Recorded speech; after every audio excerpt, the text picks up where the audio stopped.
What's up guys, this is your favorite fanfic YouTuber, the Fanfic Majesty, and welcome to another amazing video.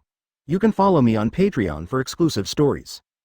4 Saw, Chapter 76 Fishing Man. Advertisement. With a thought, he opened the system interface in his mind.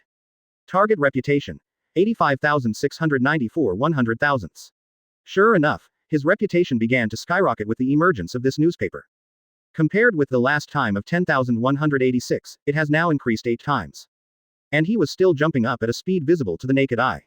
Karen estimates that it will take less than 30 minutes for his reputation to reach the 100,000 mark, and he will be able to hold another lottery. Why didn't I expect that to increase my reputation? I don't necessarily have to rely on bounties. It seems to be easier to spread through news birds. It seems that I will be in the headlines frequently in the future. Make your debut, boy. Thinking of this, Karen's heart felt hot. Maybe I should try to contact Morgans. After all, Morgans is the president of the World Economic News Agency and controls a large number of news birds. Karen cleared her throat and said to Guillaume, "Do you know how to contact Morgans?" Guillaume shook his head.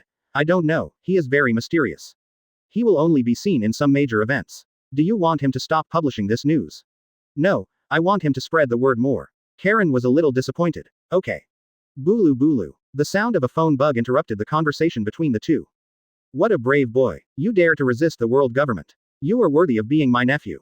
As soon as he picked up the phone, Garp's excited voice came from the phone. As a marine hero, Garp has always adhered to his beliefs. He didn't like those corrupt celestial dragons, so he refused the opportunity to be promoted to general many times. Therefore, he expressed great appreciation for Karen, who dared to challenge the authority of the world government. Guillaume held his forehead speechlessly, then turned around and went to take care of Yuta with Delica. Karen walked toward the deck with the phone bug in hand. "Lieutenant General Garp, you are joking. You should have read the content. It is not as exaggerated as the title," Karen said modestly. However, at this moment, he was surprised to find that the phone bug in his hand had stretched out a finger at some point and dug up right at the nostril. This surprised him, but also found it a bit funny. The phone bug is really a wonderful creature that can not only convey sounds, but also imitate the facial expressions on the other end of the phone. "Ha ha ha ha ha, I don't care, you are really what I like." Garp on the other end of the phone smiled heartily, and his laughter revealed his recognition and love for Karen. "Where are you now?" Garp asked suddenly, with a hint of concern in his tone. Karen thought for a while and replied, "I just left Sundai Island and there are still a few days left before Branch 198. Branch 198 is the marine branch closest to Shreely Town, and it was people from this branch who sent Karen to the marine headquarters." Advertisement. "Well, I'm not that far away from Branch 198 now," Garp said carelessly. Karen was moved and asked, "How did you get to the 198th branch? You're not the old boy like Warring States and Zephyr. I'm afraid that the world government will send people to target you, so let me protect you in the East China Sea these days." When Garp said this, he had a helpless expression on his face. Hearing Garp's words, Karen felt a surge of warmth in her heart. She never expected that Zephyr would ask Garp to protect him. Although he felt it was unnecessary, it was Zephyr and Garp's kindness after all, so he thanked him. Thank you, Lieutenant General Garp. Stop talking nonsense, brat. I'll have a good chat with you when I get to Branch 198. Garp shouted. Karen smiled and replied, "Okay, Lieutenant General Garp, I look forward to seeing you again." Gaba. The phone bug was hung up. Karen stared blankly at the rough sea. There are people who care about me in this world. This feels so good. Ding, congratulations on qualifying for a lottery draw. The system prompt sounded in Karen's mind. With a thought, he opened the system interface in his mind. Target reputation. 102,587 1 millionths. In just the past 10 minutes, he achieved his goal this time, which was faster than Karen predicted. By this time, he had drawn prizes 3 times in total. The first time was Unparalleled skill, which was of great help to Karen, whether it was training or fighting. Then there is a 100% chance of being caught with bare hands. As a conceptual rule skill, even the red-haired shanks will be controlled. Lastly is the most recent acquisition, Gourmet. Unlike the first 2 items, this ability does not have a detailed explanation.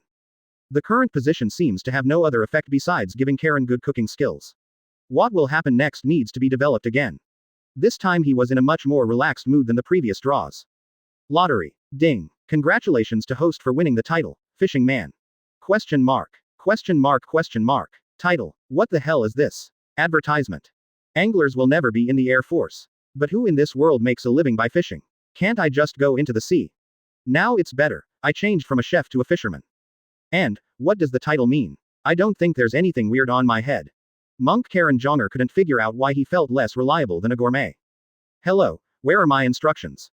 Karen wanted to cry but had no tears. He felt that there would be no such thing as an instruction manual for anything he picked up in the future.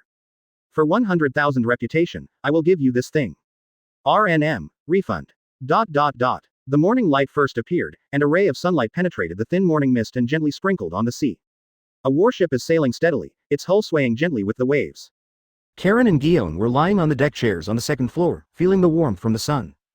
In the field of vision of the two men, there was also a vaguely visible warship. It was a warship with a huge dog's head in front. Very distinctive. It's Garp's boat, it's coming. Guillaume suddenly reminded him. Karen nodded and said nothing. In fact, he didn't have any strong feelings for Srili town. After all, he only stayed in that town for 2 days before he was massacred by pirates. But he could never forget the old face that made him hide. The old man who once protected him. He felt that since he had taken over this body, he would have to bear everything about it, whether it was hatred or that precious family affection. So he came back with a gift. It was something he had carefully prepared. Guillaume looked at Karen blankly, and suddenly saw sadness and excitement on his face. Sadness and excitement were intertwined, and these two completely opposite emotions appeared on one person's face at the same time. She tried to understand Karen's inner thoughts, but she found it elusive. Karen at this moment seemed to have become a mystery full of contradictions. Karen stared at the blurry island in the distance. He smiled. Back. Chapter 77 Memorial Advertisement. As the warship approached the port of Sriri town, Karen and Guillaume led everyone to board the land destroyed by pirates in an orderly manner. As soon as they landed, they saw Garp and a group of marines waiting on the pier of the port. When Karen got closer, he realized that Garp was not waiting for him, but standing there sleeping. He didn't even seem to notice Karen's arrival, and he didn't know if it was intentional. This made him feel a little funny. Lieutenant General Garp was indeed the same as in the animation, so nervous. Karen coughed lightly, and then, Garp still didn't respond. Karen had no choice but to reach out and shake Garp awake. Garp opened his eyes suddenly, and when he saw it was Karen, he immediately smiled and punched Karen lightly on the chest. Good boy. He has a lot of potential. Why does it hurt so much? This old B*** deacon have used his weapons, but I didn't see any dirty tricks. Could it be that he would conquer us? Karen felt the strength coming from Garp's hand and had some vague speculations in his mind. No matter where you are, this is what I should do. I believe you will make the same choice there. Karen laughed dryly and happily accepted Garp's praise. Garp said carelessly. That's right, I've long been unhappy with the Tianlong people. Guillaume, who was standing beside Karen, rolled his eyes at the two of them and sighed helplessly. You too. Forget it. Anyway, if the sky falls, the taller one will be able to stop it. Ha ha ha, Guillaume-chan is right. Let that Sengoku guy worry about these annoying things. Garp smiled heartily, and then suddenly glanced at the cart in Guillaume's hand.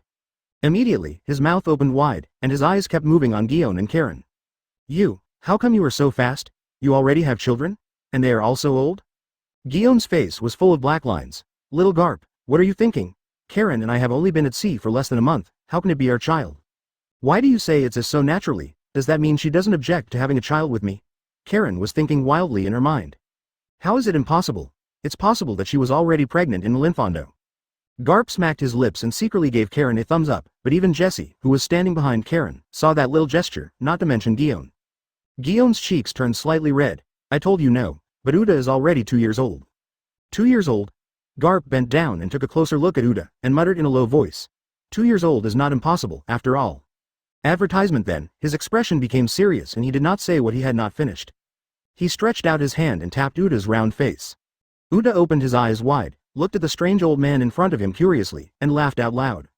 Guillaume quickly stopped Garp's movement. She was afraid that Garp would make Uda cry. He was rescued by Karen on a pirate ship. She no longer had her parents, so Karen temporarily adopted her. What do you mean Karen adopted her? Shouldn't it be us? I misjudged you. You really don't want to take this responsibility. The more Karen listened, the more wrong she became, but she didn't refute it. So that's it, so she is Karen's adopted daughter. Garp looked excited. Since she is Karen's adopted daughter, then she is also my granddaughter? It's obvious that Garp loves children. Call grandpa and listen. Garp looked at Uda expectantly. She is only 2 years old, how can she? Yeah, haha, so good, Garp beamed. It turns out that children can talk at the age of 2. Karen and Guillaume looked at each other and saw shock in each other's eyes. Neither of them had experience as parents, and both of them felt a little ashamed for a moment. It seems that there is time to teach Uda some words, or to find an experienced nanny, otherwise it will be up to me to figure out what kind of Uda will be taught. Karen reflected secretly and made a decision in his heart. Garp teased Uda for a while longer, then raised his head again and smiled at Karen. How long do you plan to stay here? Soon. Karen waved to Jessie, who was holding 2 boxes wrapped in black cloth. Inside are the heads of beard, the captain of the Blade Pirates, and Scott, his first mate. This is his carefully prepared gift for the town of Sreeli. Karen reached out and took it, and could still feel the slightest coolness from it. Advertisement: in order to prevent rot, he froze it. Sreeli town was originally a very peaceful and beautiful town. However, with their arrival, this peaceful corner instantly became devastated. The houses in the town were burned down during looting, and the joy and laughter of the past turned into fear and despair, leaving only broken walls and streets overgrown with grass. But time is a wonderful healer. As the years go by, the town of Sreeli is gradually swallowed up by nature, and the sadness of the past is diluted in the embrace of nature. The dilapidated houses were covered with vines, and wild flowers grew from the cracks in the walls, blooming with the tenacity of life. Although there are still many ruins left in Sreeli town today, there is a hint of vitality in the silence.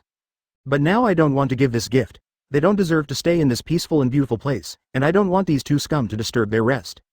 Karen handed the 2 boxes to Jesse and ordered, "Just find a place to throw them away during the next flight." "Yes, Colonel." Jesse took the box and stepped behind Karen. "I want to go to the cemetery to pay my respects, and then leave here. Maybe I won't come back again." "How about I accompany you?" Guillaume looked at Karen worriedly. "No need, I can do it myself." Karen turned around and walked deeper into the town alone. Karen didn't walk very fast. He was thinking about things as he walked. It took him half an hour to reach the cemetery. It was the cemetery that Dorag helped him build. Because he couldn't tell whose body belonged to them, they were buried together. The cemetery is small and very simple. Because no one is taking care of it, it is surrounded by weeds and looks a bit desolate. "I am coming." He walked to a nearby tombstone, stretched out his hand and touched it gently, and suddenly felt an indescribable sadness in his heart. Then, this feeling of sadness suddenly disappeared, followed by a feeling of extraordinary indifference. He suddenly felt that his whole soul was sublimating. After being stunned for a moment, he grinned, "Thanks." Chapter 78 Banquet Advertisement Sreeli Town Port Pier. Tent after tent was placed neatly on the beach by the sea. Between the tents, smoke curled up, carrying a faint salty and sea smell, which made people feel a unique atmosphere. At this time, the sun has set, night is gradually falling, and the whole world is beginning to be shrouded in darkness. However, in this darkness, a dazzling golden light suddenly rose up. With the appearance of golden light, there is also a strong aroma of rice, which directly grabs everyone's heart. The aroma is like an invisible hand, gently stroking people's taste buds, making their saliva flow out unconsciously. In the center of the beach, a group of Marines gathered around a bonfire, staring intently at the dinner plate in Karen's hand. The Colonel's cooking skills are so good, every time I smell it, it makes me salivate. It's a pity that I can't taste the food cooked by the Colonel in person. It is said that only a very small number of people on our warship have tasted the food cooked by the Colonel. After eating, they all praised the food cooked by the Colonel. There is no way. After all, the Colonel is only one person, so he definitely can't cook so much food. And now that Chef Saxton is learning from the Colonel, the food he cooks is getting more and more delicious. The Marines who were watching were talking a lot. Although they had long been accustomed to this, they still couldn't help but marvel every time they saw the golden light rising into the sky and smelled the rich aroma of rice. On the other side of the beach, Garp held his stomach, grabbed a handful of senbei and put it into his mouth, and asked vaguely to Bogart next to him. "Why does it smell so good? Who is cooking tonight?"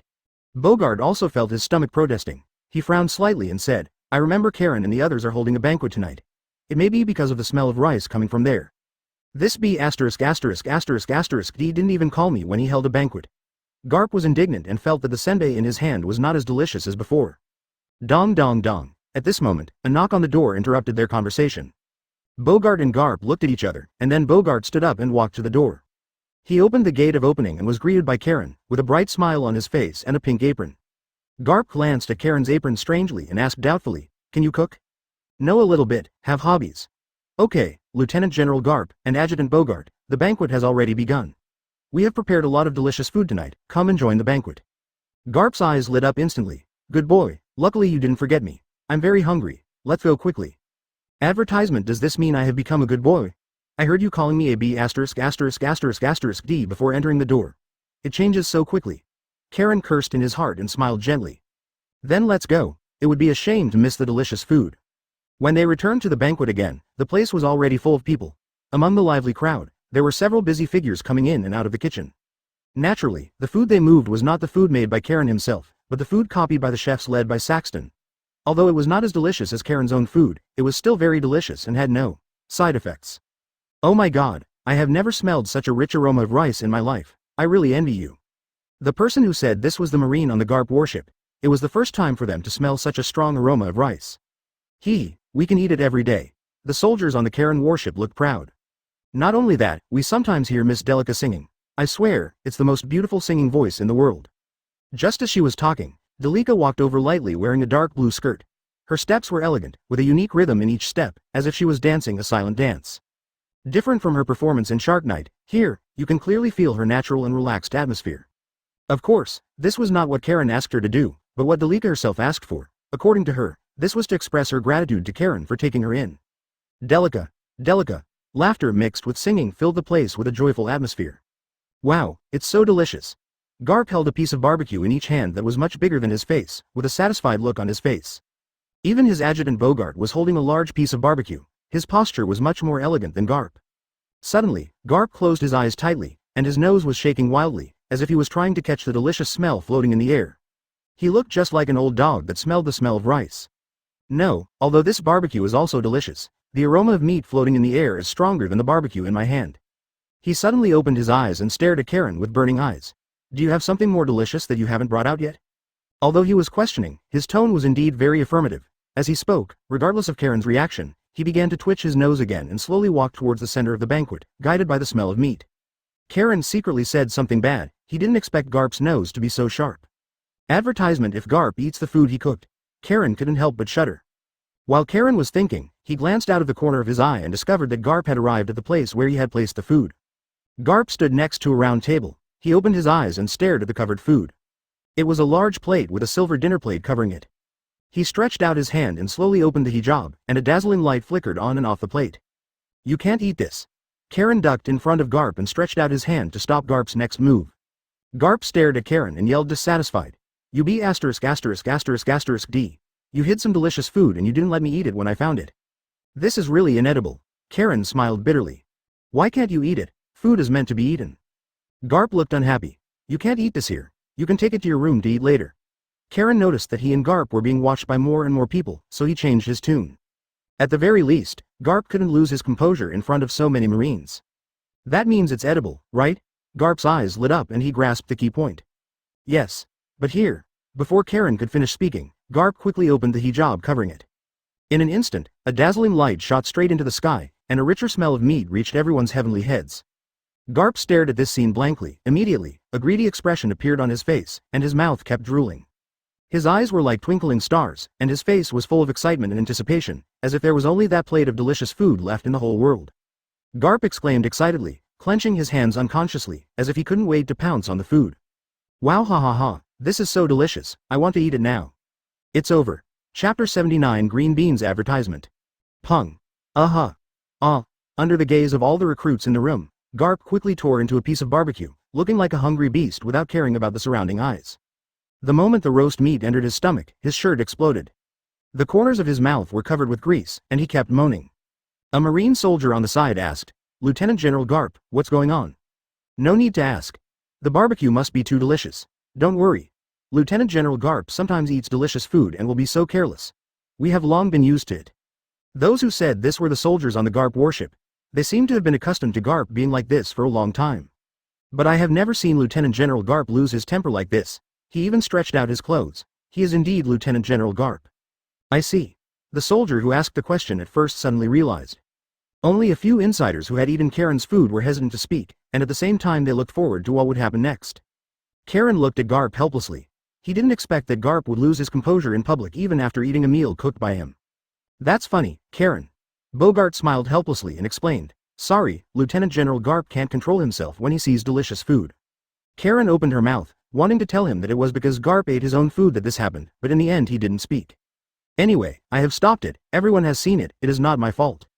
Since it's irreversible, so be it. Garp groaned like this for a few seconds, and then he began to twist his body in a very weird way. The posture is enchanting, the eyes are blurred, and the words are wanton. Even Bogart, who was standing next to him, couldn't hold back. He and Garp had been at the sea together for so many years, and he had never seen Garp behave like this. Is it really that delicious? Although that plate of barbecue smells really good. Bogart shook his head. In order to prevent Garp from being too embarrassed in front of everyone, he couldn't help but remind him. Lieutenant General Garp? Advertisement at this moment, Garp suddenly said with enjoyment. Ah, this barbecue is so fragrant. It's an intoxicating taste. The crispiness of the outside is intertwined with the tender meat inside. I can't help but want to taste it one bite after another. This barbecue has an unprecedented taste. The meat is tender and juicy. The moment you bite into it, the meat juice bursts out in your mouth, and the warm taste jumps on the tip of your tongue. When paired with the special sauce, the slight spiciness and aroma complement each other, making every bite full of texture. Bogart looked at Garp in astonishment, and then looked at Karen, vaguely feeling that something was wrong. Based on his understanding of Garp, the most he could say about Garp was, delicious, but today his review was so professional? Garp's comments continued. He grabbed his hair and lay directly on the ground, with tears still glistening in his eyes. This is the taste, this is the desire for barbecue in my heart. This hot feeling shocked me like never before. Then, he suddenly raised his right hand and shouted. I declare. Tonight's god of cookery is, Tang Niu. The corner of Karen's mouth twitched crazily. No, why did you change the script? Garp's last shout was so loud that almost everyone present heard it. They looked at Garp blankly. Even Delica, who was singing on the side, stopped singing. She also had a curious look on her face. They secretly marveled in their hearts, as expected of Lieutenant General Garp. To be able to speak with such professional skills. But what is Tang Niu? Finally, a soldier couldn't help but ask. Who is Tang Niu? An older Marine standing next to him guessed. I think Tang Niu is not a human being. How is it possible? Lieutenant General Garp said that Tang Niu is the god of cookery. Another soldier retorted. He heard Garp shouting that Tang Niu was the god of cookery. The older Marine just now shook his head, with a wise light in his eyes. We all know that the food on the round table was cooked by Colonel Cullen, and after finishing the meal, Lieutenant General Garp shouted, Tang Niu is the god of food, So, Tang Niu should be the name of the ingredient, which means that the barbecue Colonel Garp eats is made from a type of cow called Tang Niu. I see. The soldiers around felt that what he said made sense, and they all made mental notes about the cow called Tang Niu. Ahem. What's wrong? Why are you so quiet? Garp stood up from the ground in a daze, with tears clearly visible in his eyes. Advertisement Bogart looked weird. You just, after a pause, he swallowed and continued. What did you think just now? Garp scratched the back of his head and said doubtfully. What about it? I think it's good. What did you think of the barbecue just now? Garp closed his eyes and began to reminisce, then he nodded seriously. I think it's delicious. This is definitely the most delicious barbecue I have ever eaten. Bogart breathed a sigh of relief, now that he knew Garp. Everyone is looking at me. Garp frowned slightly, with a confused expression on his face. Did I say something wrong? No, Bogart waved his hand quickly, holding back his smile. I just didn't expect you to evaluate this barbecue so seriously. Garp was a little confused, and then he answered confidently. Of course, I am very professional when it comes to delicious food. Karen was speechless looking at the two people who were not on the same channel. He cleared his throat and said in a deep voice to everyone. Okay, you can do whatever you need to do. Then, Karen smiled apologetically at Garp and Bogart. I'll excuse you for a moment. With that said, he quickly ran to the kitchen. He had an idea in his mind that needed to be verified. After entering the kitchen, Karen was attracted by the busy people, but they didn't seem to notice him. He quietly walked to the ingredients area, grabbed a handful of green beans, and then came to an empty stove. He poured some oil into the pot, and when the oil was hot, he gently poured the green beans in. With a crackling sound, the green beans began to jump in the pot. Karen skillfully stir-fries so that every green bean is evenly heated. After a while, the green beans gradually became ripe, and their color changed from light green to dark green. Karen scooped them out with a slotted spoon and placed them on a plate aside. Finally, he glanced at the busy people around him and left the kitchen with the plate of green beans. Back in his bedroom, he looked at the plate of green beans and fell into deep thought. This should be considered to be made by himself. Karen grabbed a green bean, hesitated for a moment, and then slowly put the green bean into his mouth. After a while, Karen's voice of exclamation rang out from his room. How could it be? How could it be so chewy? The texture of green beans is crisp and tender, with a refreshing sweetness in every bite, as if telling the story of spring. It not only retains the deliciousness of the beans, but also the slightest hint of sweetness. Chewy, really makes me. Chapter 80 Target. Windmill Village Advertisement. On the sparkling sea, two warships sailed side by side. Karen did not stay in Sreely Town for long. After just one night, he and Garp started a new voyage. This is already their second day of starting again. The target is Windmill Village. Windmill Village is located in the eastern part of the Kingdom of Goa, where Luffy grew up in the village. It was here that Luffy met Shanks, Ace and Sabo from the red-haired pirates. Even Uda met Luffy in Windmill Village. Fate is amazing, and it seems to be the same this time. Karen was sitting on the deck of the first floor, wearing a sun hat and holding a delicate fishing rod in his hand, staring at the sea with burning eyes. He still doesn't know the purpose of his title of fishing man. I remember you don't like fishing. Next to him is naturally Guillaume. Karen didn't even look back, still focusing on the sea. The fishing rod in his hand swayed slightly with the waves, and the fishing line swayed gently in the sea breeze. It's so boring at sea, so I can only develop my own hobbies. Guillaume stretched his body lazily and inadvertently exposed a pair of long, snow-white legs, which made people think. She turned her head, looked at Karen, and asked casually. Why don't you let Garp help you train? The corner of Karen's mouth twitched slightly, and he slowly turned his head. Ben's handsome face now became bruised and swollen, and even a big bump appeared on his head. After he explained to Garp what happened that day, Garp pulled him into a special training in the name of love. You brat, let me give you a taste of my loving fist today.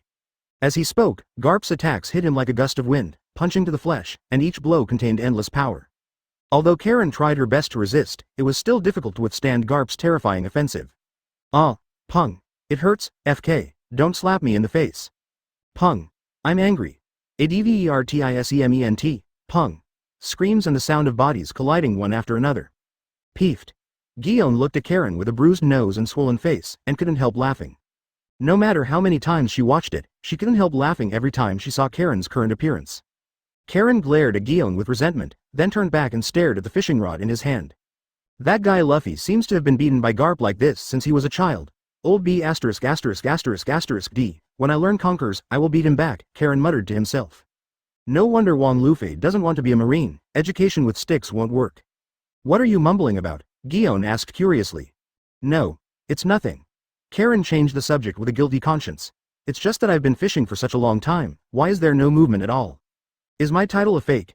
I was the fisherman I promised, but why haven't I caught fish for so long? Karen felt that he had been deceived by the system. Don't worry, you can't rush things like fishing. Guillaume smiled slightly and said softly. Fishing requires patience. The more anxious you are, the harder it is to catch. Look at me, calm down, it doesn't matter if you have the skills to catch the fish. Karen looked at the wooden barrel at the foot of Guillaume. From time to time, a fish jumped out of the water. The corner of his mouth twitched slightly. No, who is the fisherman after all? They obviously set the hook together, why didn't mine take the bait? At this moment, Karen suddenly felt his fishing rod react. It bent slightly and the line began to tremble. His heartbeat suddenly accelerated, and he grabbed the fishing rod suddenly, his eyes flashing with excitement. Coming. I feel it. Guillaume was also attracted by his reaction, sat up and looked at him expectantly. Karen concentrated her energy and suddenly lifted the boom. Wow. Karen looked closely and saw that what he caught turned out to be a wooden barrel. What kind of fish is it? Guillaume asked curiously. Karen shook his head, pointed to the barrel on the ground, and said with a wry smile. It's not a fish, it's a barrel. Karen stretched out his hand and gave it a slight split, causing the barrel to fall apart instantly. Then Karen fell into a daze, because what he saw was very familiar to him. How is it possible? Advertisement. It turned out to be spicy strips. The writing on it is still in Chinese characters. It's still Wei Long's big gluten dish, this one is more famous. This brand cannot exist in this world, why would such a thing appear? Karen stared blankly at the spicy strips inside, a little surprised. Have you seen this packaging? Just in case, Karen decided to ask Guillaume. Guillaume took a package and looked at it carefully for a long time, then she shook her head. I've never seen it before, it smells like food? As she spoke, she opened the spicy strips, and a spicy smell hit her face. The unique seasonings and spices were mixed together, exuding an alluring smell. Smelling this familiar smell, Karen was in a trance. It's really something from that world. Guillaume smelled it and then asked curiously, is this food? Can it be eaten?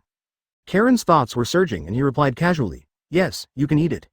Seeing that Guillaume was about to bite the spicy stick, Karen quickly recovered and stopped her. What are you doing? Karen rolled his eyes. I should be the one to ask you, why do you just eat it like this without fear of poison? Guillaume pouted and said disapprovingly, I'm not afraid, and didn't you say you can eat it? This thing smells so good, how could it be poisonous? Karen was a little helpless. After thinking about it, he felt that there was no problem, so he stopped blocking it. Guillaume took a bite, and an expression of surprise appeared on her face for a moment, followed by an expression of satisfaction. How about it? Karen asked curiously. It's amazing and delicious. Guillaume raised a smile at the corner of his mouth. You try too. Karen was a little hesitant, but finally opened the package and tasted it.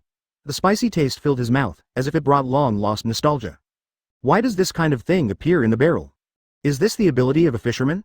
Karen thought to himself. As expected of a system product, it seems that this ability is not simple. I just don't know if I can catch things from other worlds. Chapter 81 Maginot Advertisement. After several days of sailing, Karen followed Garp and finally arrived at the port of Windmill Village.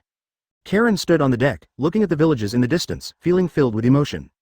The symbol of Windmill Village is the windmills scattered in the village.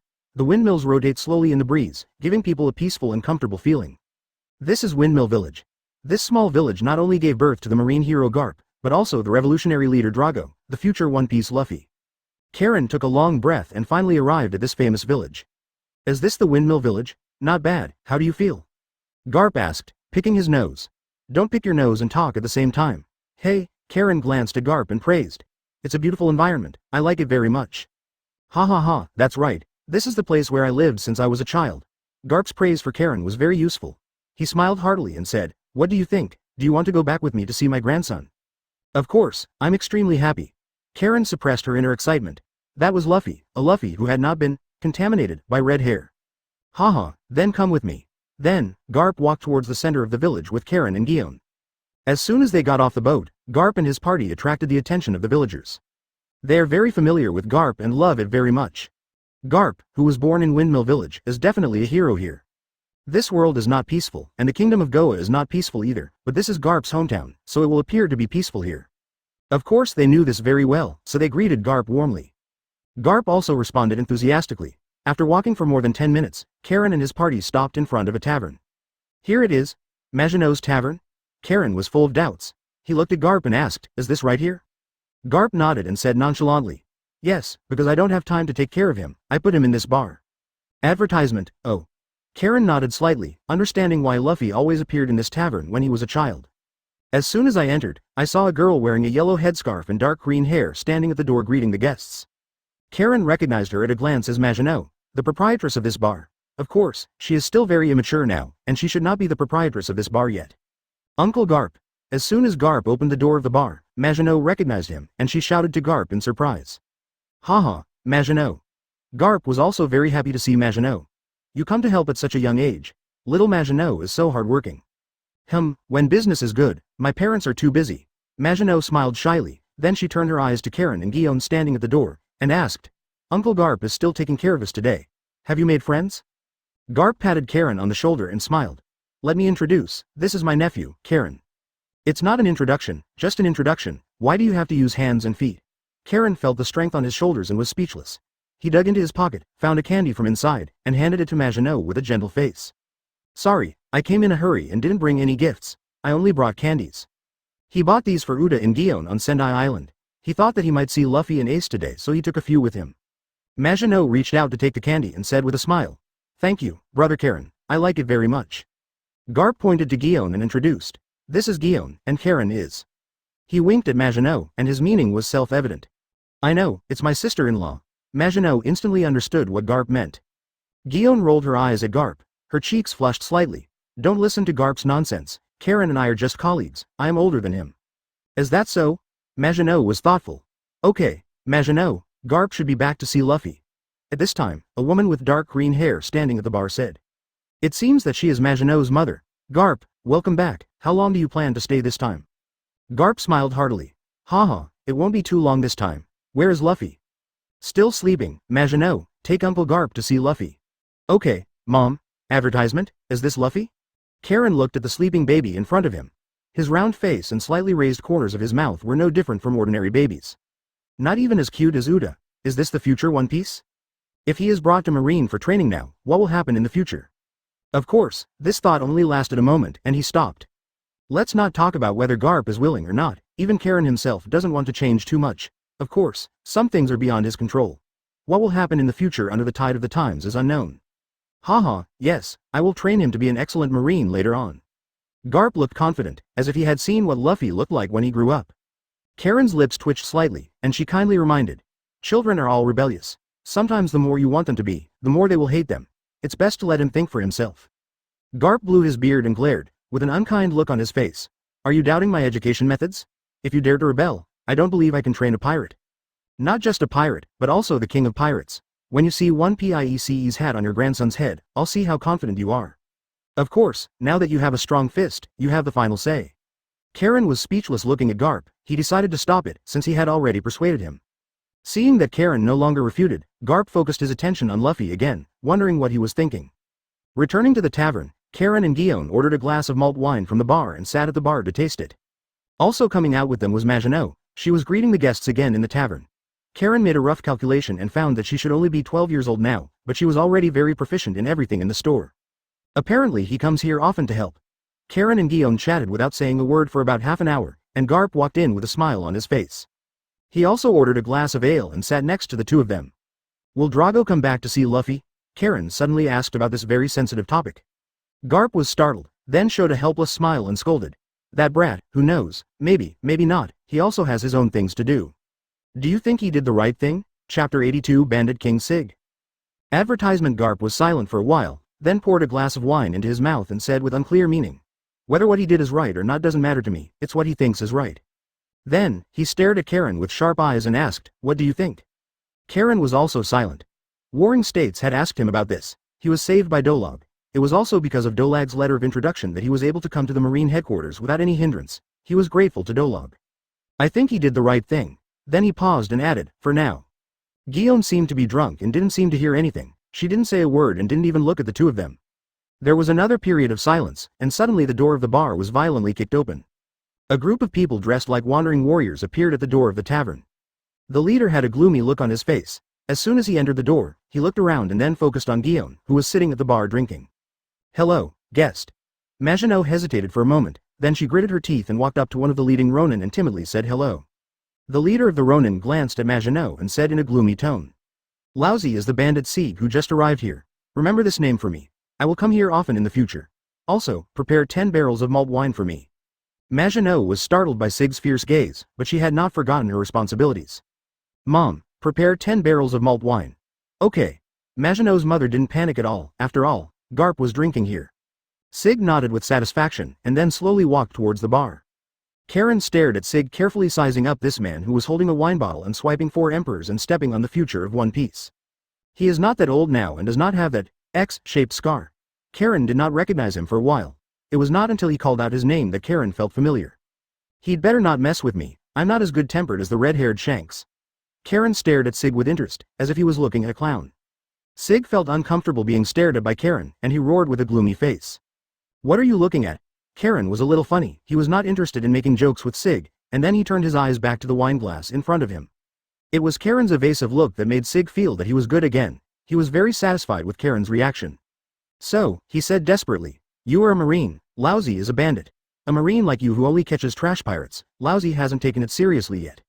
Seeing Karen didn't respond, he laughed wildly and said, only One Piece Roger will I give him some face.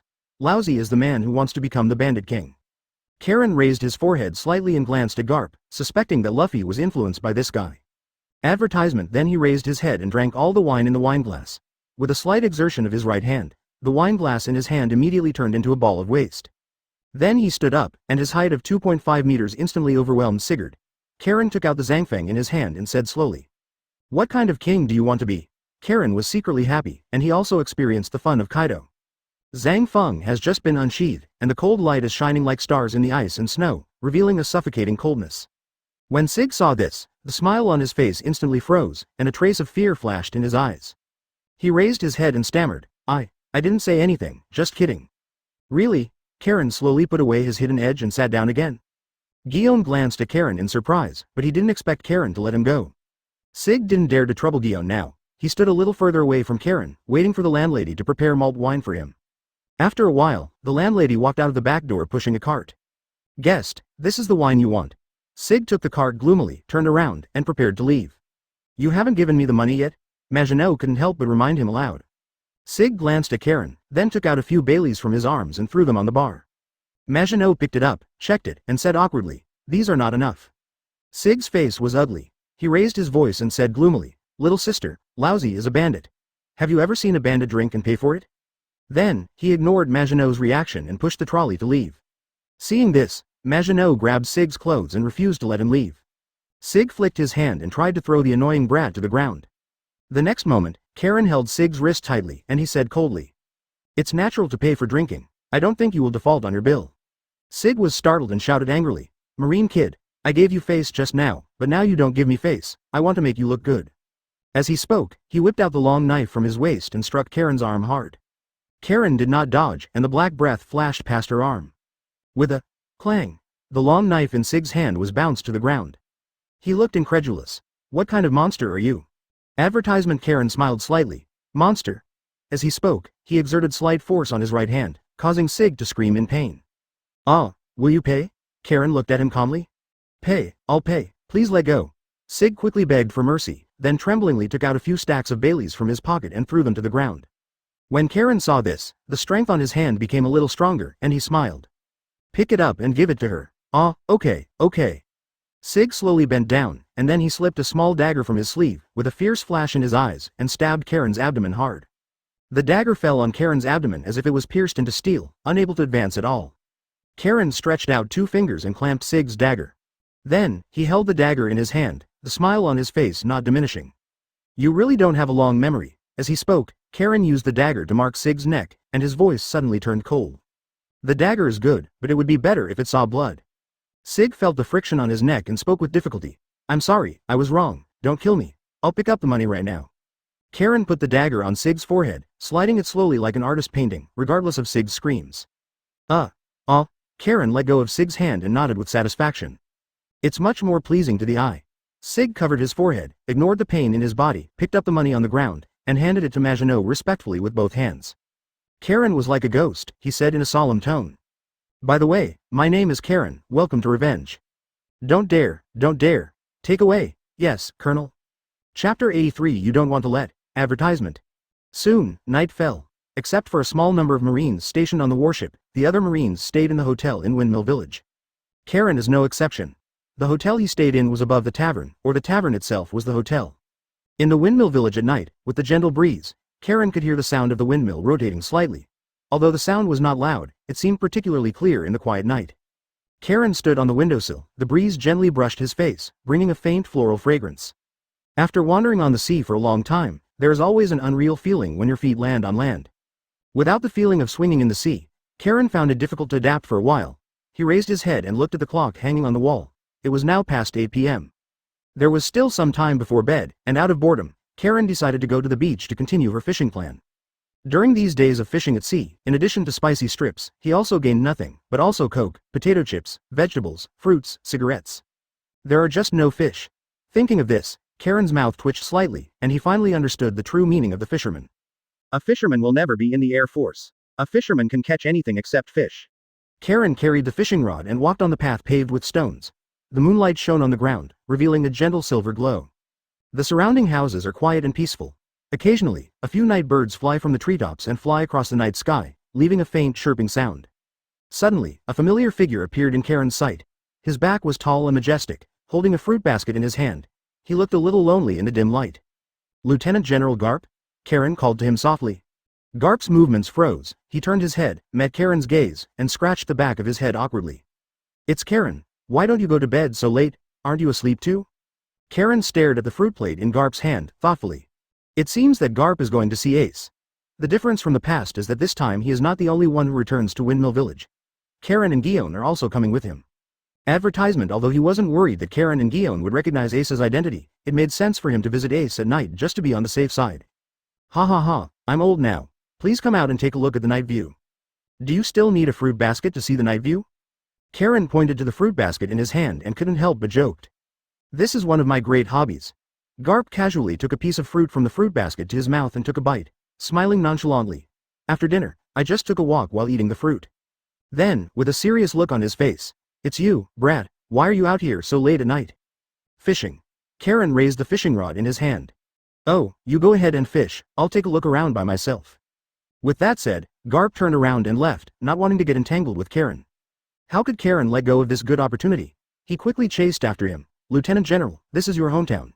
Why don't you take me around? Garp didn't seem to hear him and continued walking forward. He didn't stop until Karen patted his shoulder. Hey, why haven't you left yet? Karen cursed in his heart. Old B******************************* D. I don't believe you didn't hear it. He kept his expression calm and repeated. I forgot how to get to the beach, why don't you take me there? Go away. Garp scolded him directly. Don't you have any legs? Go shopping by yourself. Karen wasn't angry either. He muttered in a low voice, either to Garp or to himself. I heard in the tavern that there is a group of bandits in the mountains nearby, and their leader is called Dayton. Who did you listen to? Before Karen could finish her words, she was interrupted by Garp. He looked at Karen with an unkind expression. Being stared at by Garp like this made Karen feel a lot of pressure. Then he stopped talking and said directly. I know who's where. Garp's face was gloomy, and then he heard Karen say. There is only one truth. Advertisement, the illegitimate son of Dolog is entrusted there, right? Karen's eyes flashed with wisdom and her tone was full of affirmation. Garp breathed a sigh of relief after hearing this, and looked at Karen with suspicious eyes. Then, he shook his head and admitted carelessly. Good boy, you have discovered all this. Yes, Dorag's child is indeed fostered there. Like Luffy, he is also my grandson. Haha, I didn't expect that you, Garp, with your thick eyebrows and big eyes, can also deceive people. If I hadn't seen the animation, I would have been deceived by you. Karen secretly complained in his heart, and said with great excitement, haha, it's true. I do have the potential to be a detective. Then, Karen put her arms around Garp's neck, carefully looked around, lowered her voice, and said in a deep voice. Now that you have been discovered, take me to see me. I am also very curious about Brother Dorag's other child. What does it look like? We are our own people, you won't distrust me, right? Garp looked at the arm on his shoulder and said casually. What would happen if I didn't take you with me? Karen intentionally teased Garp, but why did this old guy strike so harshly? His tone was threatening, and he said pitifully. Lieutenant General, you don't want anything to happen to Brother Dorag's child. Garp's face darkened, and he was about to curse when he heard Karen say with a smile. Ha ha ha, I'm just kidding. Of course I wouldn't do that. That's Brother Dorag's child. How could I hurt him? But as you said, I have legs myself. I looked for them slowly, but I don't believe I can't find them. In the end, Garp compromised. After all, as a marine hero, he couldn't silence Karen. So the two began to walk side by side towards Mount Kolpo, where Dayton's gang gathered and where one PIECE's son Ace lived. The two were walking when they suddenly heard a roar in the distant forest. An eye-catching white-fronted tiger slowly walked out of the mountain forest, majestic, and its muscles shone in the moonlight. Karen took a closer look and saw that this was not the first mini-boss the three brothers would face in the future. The eye-catching white-fronted tiger saw the two walking faster, and finally started to gallop away. Karen's eyes flashed. He didn't mind being a tiger killing Wusong once. Chapter 84 Karen Susu advertisement. But to his surprise, the tiger ran in front of the two men and did not attack them. Instead, it crawled on the ground like a dog and looked at Garp. This is... Karen was confused. Ha ha ha, don't worry, this tiger is the descendant of my childhood playmate. Garp was very happy to see the tiger. As expected of Garp, even his childhood playmates are so different. Karen gave a thumbs up and praised, as expected of you. After sending away the tiger, there were no other incidents between Karen and Garp. After walking for about half an hour, the two finally arrived at their destination. In a place surrounded by trees on Mount Kolpo, several scattered small houses appeared in front of Karen's eyes. The bandits hadn't rested yet, and they were discovered as soon as the two of them approached. Who is Garp? The bandits screamed in surprise. After a while, a strong woman with orange hair and golden earrings walked out of the house. She was very distinctive. Karen recognized her at a glance. She was the leader of this group of bandits, Callie Dayton. She is also the adoptive mother of Ace, Sabo, and Luffy. A bandit who looks fierce and has bad words and deeds, but is kind-hearted and values love and justice. Karen didn't know much about her, but Garp seemed to trust her very much, even telling her Ace's life experience. As soon as she walked out, she smiled flatteringly at Garp and said, "It turns out to be Mr. Garp. Are you here to take away this annoying brat?" Ha ha ha. How is that possible? I'm very relieved of you. Garp smiled heartily. Don't worry, I just came to see Dorag's son. Dayton was stunned for a moment, and then saw Karen next to Garp. Her expression changed, then returned to normal, and said with a smile. Haha, it turns out that it is like this. Dorag's children are living a good life here, but when will you take him away?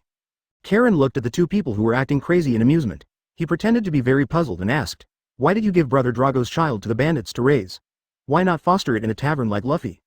Garp laughed. Don't you understand this? Different people have different personalities.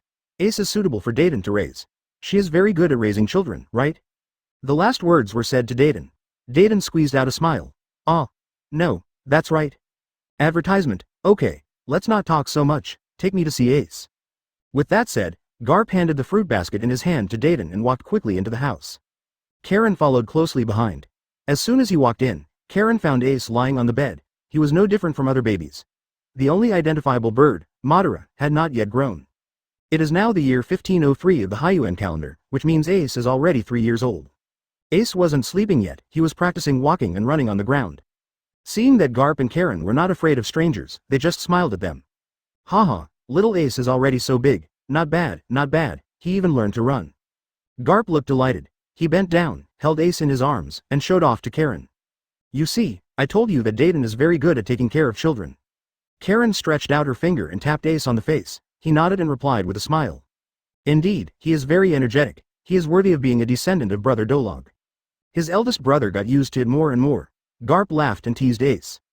Call Grandpa quickly. Ace is very smart, and he is also very close to Garp.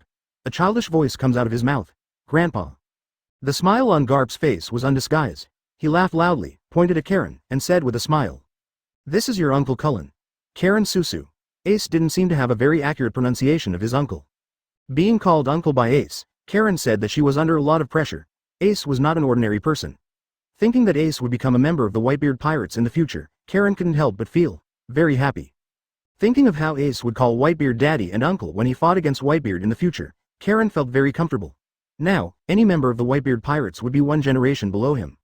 Karen quickly took out a candy from his pocket, handed it to Ace, and said with a smile, "So good." Meanwhile on the other side, advertisement. Marine Headquarters, Marineland, Fleet Admiral Office. Zephyr and Warring States sat on the seats beside them, sitting upright. Opposite them sat a very strong old man with a broad chest, tawny skin, and white hair and beard shaped like a mountain. He is Marine Fleet Admiral Cyborg Sora. He held the phone bug in one hand and looked at the other end with a very serious expression. Karen is the most promising Marine in our Marine Elite training camp. His future achievements can at least become a general. On the other end of the phone were the top leaders of the world government, the 5 strongest people among the celestial dragons, the 5 elders.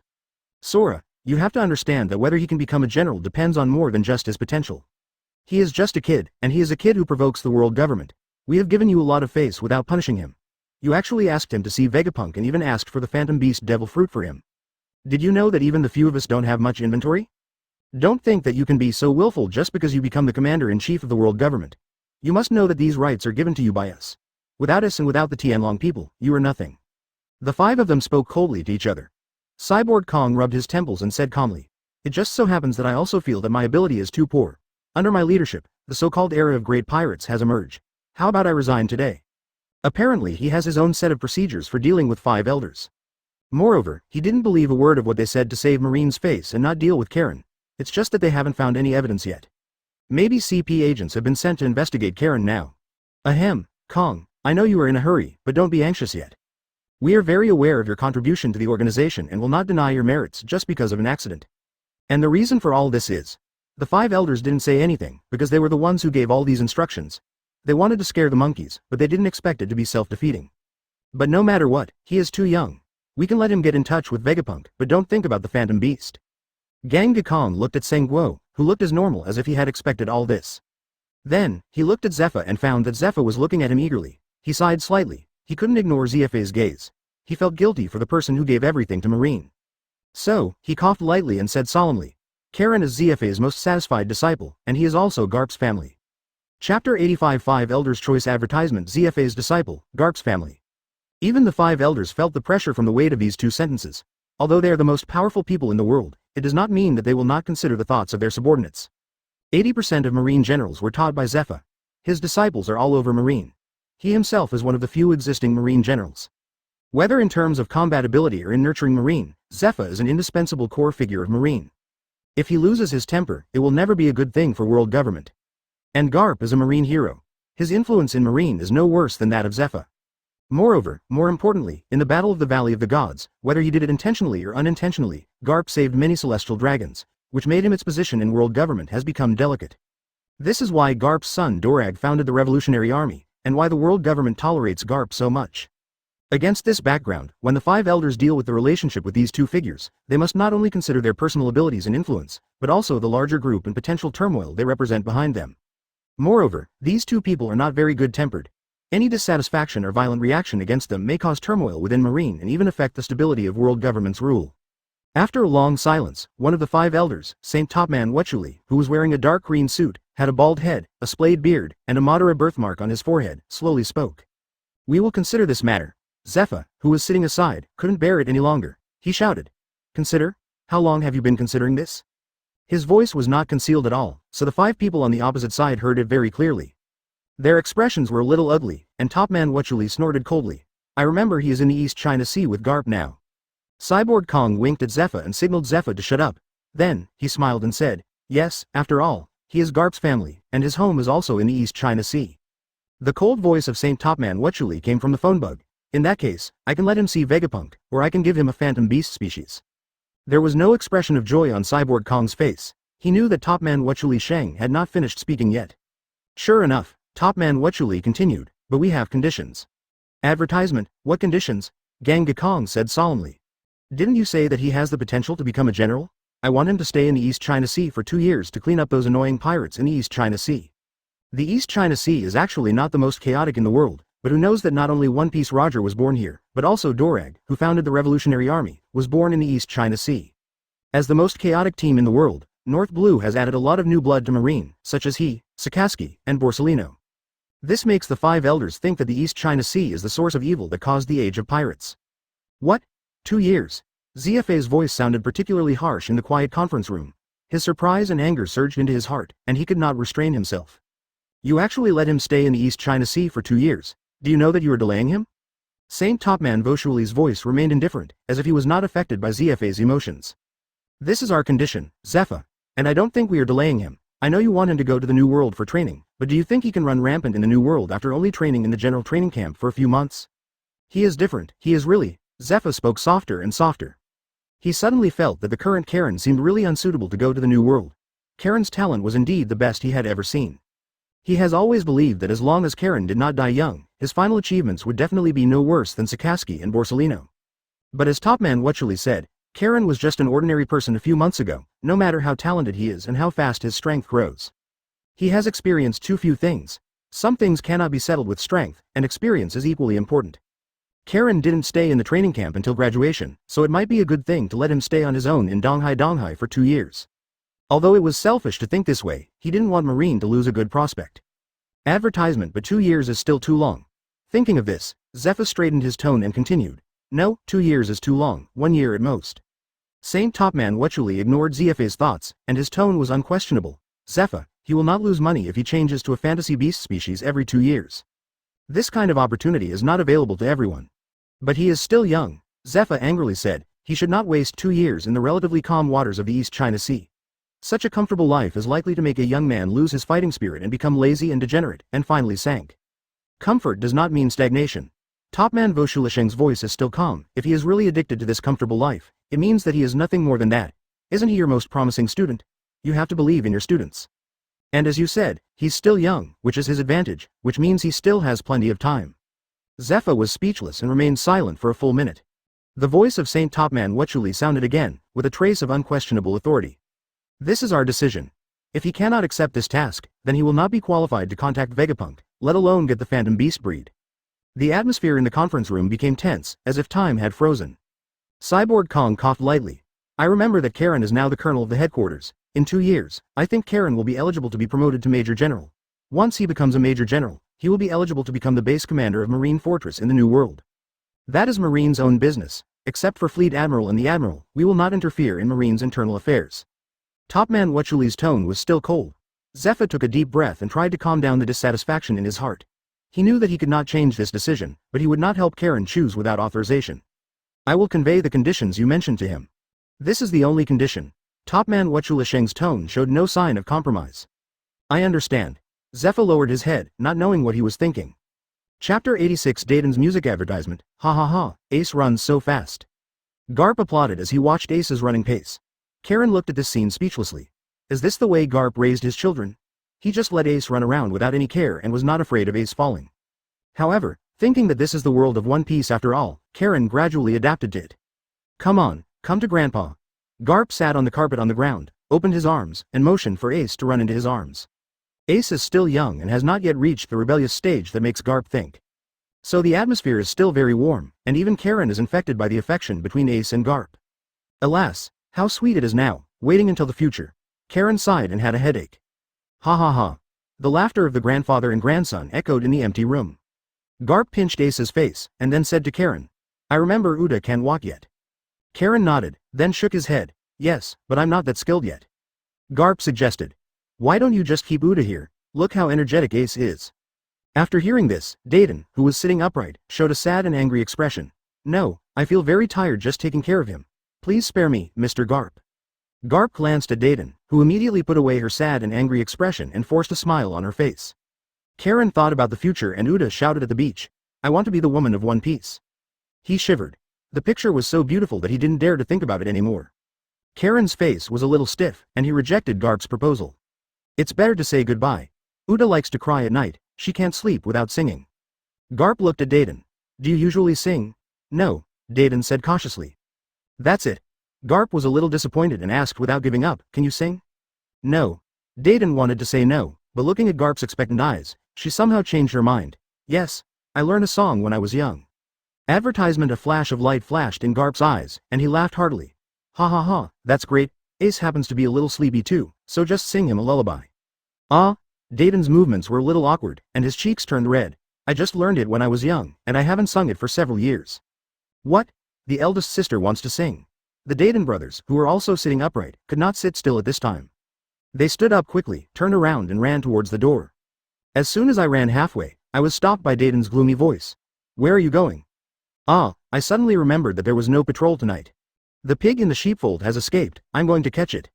Dayton smiled coldly at his little brother. There is no need to patrol tonight. Also, the pigs in the sheepfold just ran away. We will catch them tomorrow. What's going on with the pigs in the sheepfold? Karen looked at the Dayton boys who were talking nonsense speechlessly. Seeing their reaction, Karen felt something was wrong in her heart. So, he stood up and smiled apologetically. Sorry, it's getting late. I'm going back to rest. Ah, Mr. Cullen wants to leave, but he hasn't performed yet. Dayton turned around with a twisted expression. At this time, Garp also stopped him. Yes, let's leave after listening to Dayton's song. Don't you know the way? Just in time, we can go back together. Don't you see that something is wrong? Why are you still looking so excited? Karen doesn't know whether Garp is pretending or serious. Anyway, he doesn't plan to stay any longer. I have a very good memory. I followed you just now and I have already memorized the route. Oh, why are you in such a hurry? Leave after listening, Garp ordered. Karen looked at Garp helplessly. He had no choice but to let someone else have a higher position than him. He had no choice but to sit down, but he was ready to use his life to control his ears to block outside sounds. Seeing Karen and his little brother doing it again, Dayton had an excited smile on his face and seemed confident about the upcoming performance. Next, I will sing a bandit song for everyone. Then, she cleared her throat and slowly closed her eyes. Close your eyes, baby, and fall asleep, the bandit song, sung in a low voice. The night is gentle and the stars are bright, protect you until dawn. Beside the campfire, shadow dance, brotherly love is deep, hearts are as old as before. Advertisement. Although the mountain road is dangerous and long, I'm here to accompany you in your luggage. Her voice was high and harsh, sometimes out of tune and sometimes too long, like a sharp bagpipe in the wind. Every note seemed to be struggling to be squeezed out of her throat, which was simply unbearable. Karen thought that Dayton's singing voice would not be very good, but he did not expect it to be so unpleasant. At this moment, he missed Delica's singing very much, and felt that it was necessary to listen to Delica's lullaby for Uda after he went back, and wash his ears properly. He finally understood what it means. Some people sing for money, and some sing for life. As early as Dayton finished singing the first verse, Karen had already used life return to isolate the sounds from outside. Then, he cast his gaze on Garp and smiled silently. Because he found that Garp was swaying from side to side following Dayton's rhythm. Sometimes he could see his mouth opening and closing, as if he was singing this bandit song with Dayton. No, brother, you are Marine. Karen really admires Garp's big heart. His eyes flickered and he noticed that Ace seemed to be singing along too. This caused him to wonder whether it was his problem or Dayton's problem. This is sometimes the case. When everyone around you is abnormal, you will wonder if you are abnormal. Then, he put his eyes on Dayton's little brother, and then he felt relieved. This is a normal reaction. Dayton's younger brothers were all restless, covering their ears with painful expressions, trying to block out the harsh melody. After 5 minutes, with the last note falling, Dayton finally came back to his own music world. She bowed proudly, like a real musician, staring at everyone expectantly. Ba bang bang. Garp was the first to applaud, followed by Dayton's younger brothers. Amidst the sparse applause, Garp exclaimed, "Ha ha ha, I didn't expect you, Dayton, to be so good at singing." Then, he turned to Karen and asked, "What do you think?" Karen came back from his contemplation, as if he had just fallen silent into the world of music. With a look of enjoyment on his face, he gave Dayton a thumbs up. "It's so shocking. This is real music." Chapter 87. Heartbeat. Advertisement. The next day, early morning, at the Maginot family hotel. Karen sat up from the bed with a headache, still feeling a little palpitated as she recalled her experience with the Dayton family. Now he had reasonable suspicion that Luffy's singing was influenced by Dayton. Karen came to the bathroom, cleaned up briefly, and then put on clean clothes. Then he opened the door and prepared to walk around Windmill Village. When he first pushed the gate of opening, the door next to him was also opened. "It's Guion, she's also awake." She gently raised her arms and stretched. As she moved, the lines of her body were elegant and smooth, revealing a mature and confident charm. Her skin glowed naturally in the morning light, exuding a warm and charming atmosphere, like petals moistened by morning dew, fresh and full of vitality. "Good morning." Karen smiled and greeted Guion politely. Guion blinked, looked at Karen suspiciously and said, "Where were you last night?" Go fishing?" Karen thought for a while and finally gave an uncertain answer. "Really?" Guion looked at Karen suspiciously, as if he didn't believe what he said. She then asked, "Where's the fish?" "Forget it, you can't catch it anyway." Hey, although what you said is the truth, do you know that the truth is a sharp knife? Karen looked embarrassed and felt that he needed to explain to Guillaume. Actually, I can also catch fish. Oh, if you mean dried fish, then it does. Guillaume rolled his eyes, revealing the hidden meaning in Karen's words. Karen said seriously, but you are undeniably delicious. It's okay, I admit it's delicious. Advertisement. Guillaume stretched again and continued. I saw you and Garp going out together last night. Karen was a little confused. He walked for a few minutes in Windmill Village before meeting Garp. How did Guillaume see it? When you left, you were alone, and when you came back, you were too. Guillaume saw Karen's doubts. Karen was thoughtful and felt a strange feeling in her heart, as if she was a husband who had left home and was being silently waited for by his wife. But soon, he shook his head vigorously to get rid of these messy thoughts from his mind. That's right, that's not right. I came back very late last night, didn't you get some rest? Guillaume shook his head and said calmly, I have been in the sea for a long time and suddenly returned to land. I can't sleep. I see. Karen nodded slightly. Do you want to go for a walk with me? After all, we won't stay here for long. Good. After a simple breakfast at the hotel, the two of them walked out of the hotel side by side. The sun was shining on the earth, and the morning in Windmill Village seemed particularly peaceful and beautiful. Good morning, brother Karen. A crisp greeting came from the person who was standing at the door of the tavern. After hearing the sound, Karen smiled and replied, Hello, Maginot, are you here to help your mother take care of the pub again? Maginot smiled and nodded, saying, Yes, I like it here very much, and I also like to help my mother do things. Then, Maginot asked with concern, Have you eaten? We provide breakfast here. If you haven't eaten, you can try it. It tastes very good. Karen nodded and replied with a smile, I have eaten. Breakfast is really delicious. After hearing this, Maginot laughed happily and said, That's good. I'm worried that you won't be used to it. After a few brief greetings with Maginot, the two continued walking towards the center of Windmill Village. The morning air was filled with the scent of earth and flowers. Karen and Guillaume walked side by side on the path, and the sun cast Madara's mottled light and shadow through the leaves, reflecting on their faces. Karen occasionally glanced sideways at Guillaume and found a trace of relaxation and joy in her expression. What do you think of Windmill Village? Karen asked casually. Advertisement, very good, Guillaume nodded, with a gentle light shining in his eyes. The scenery here is beautiful, and people feel a lot more peaceful. Karen echoed. Yeah, it's completely different from the rough waves on the sea. The two continued to stroll, stopping from time to admire the blooming flowers on the roadside. Guillaume gently touched the petals, with a happy smile on her face. At that moment, she seemed to be in a fairy tale, which looked particularly moving. Karen stared at Guillaume and couldn't help but ask, Do you like flowers?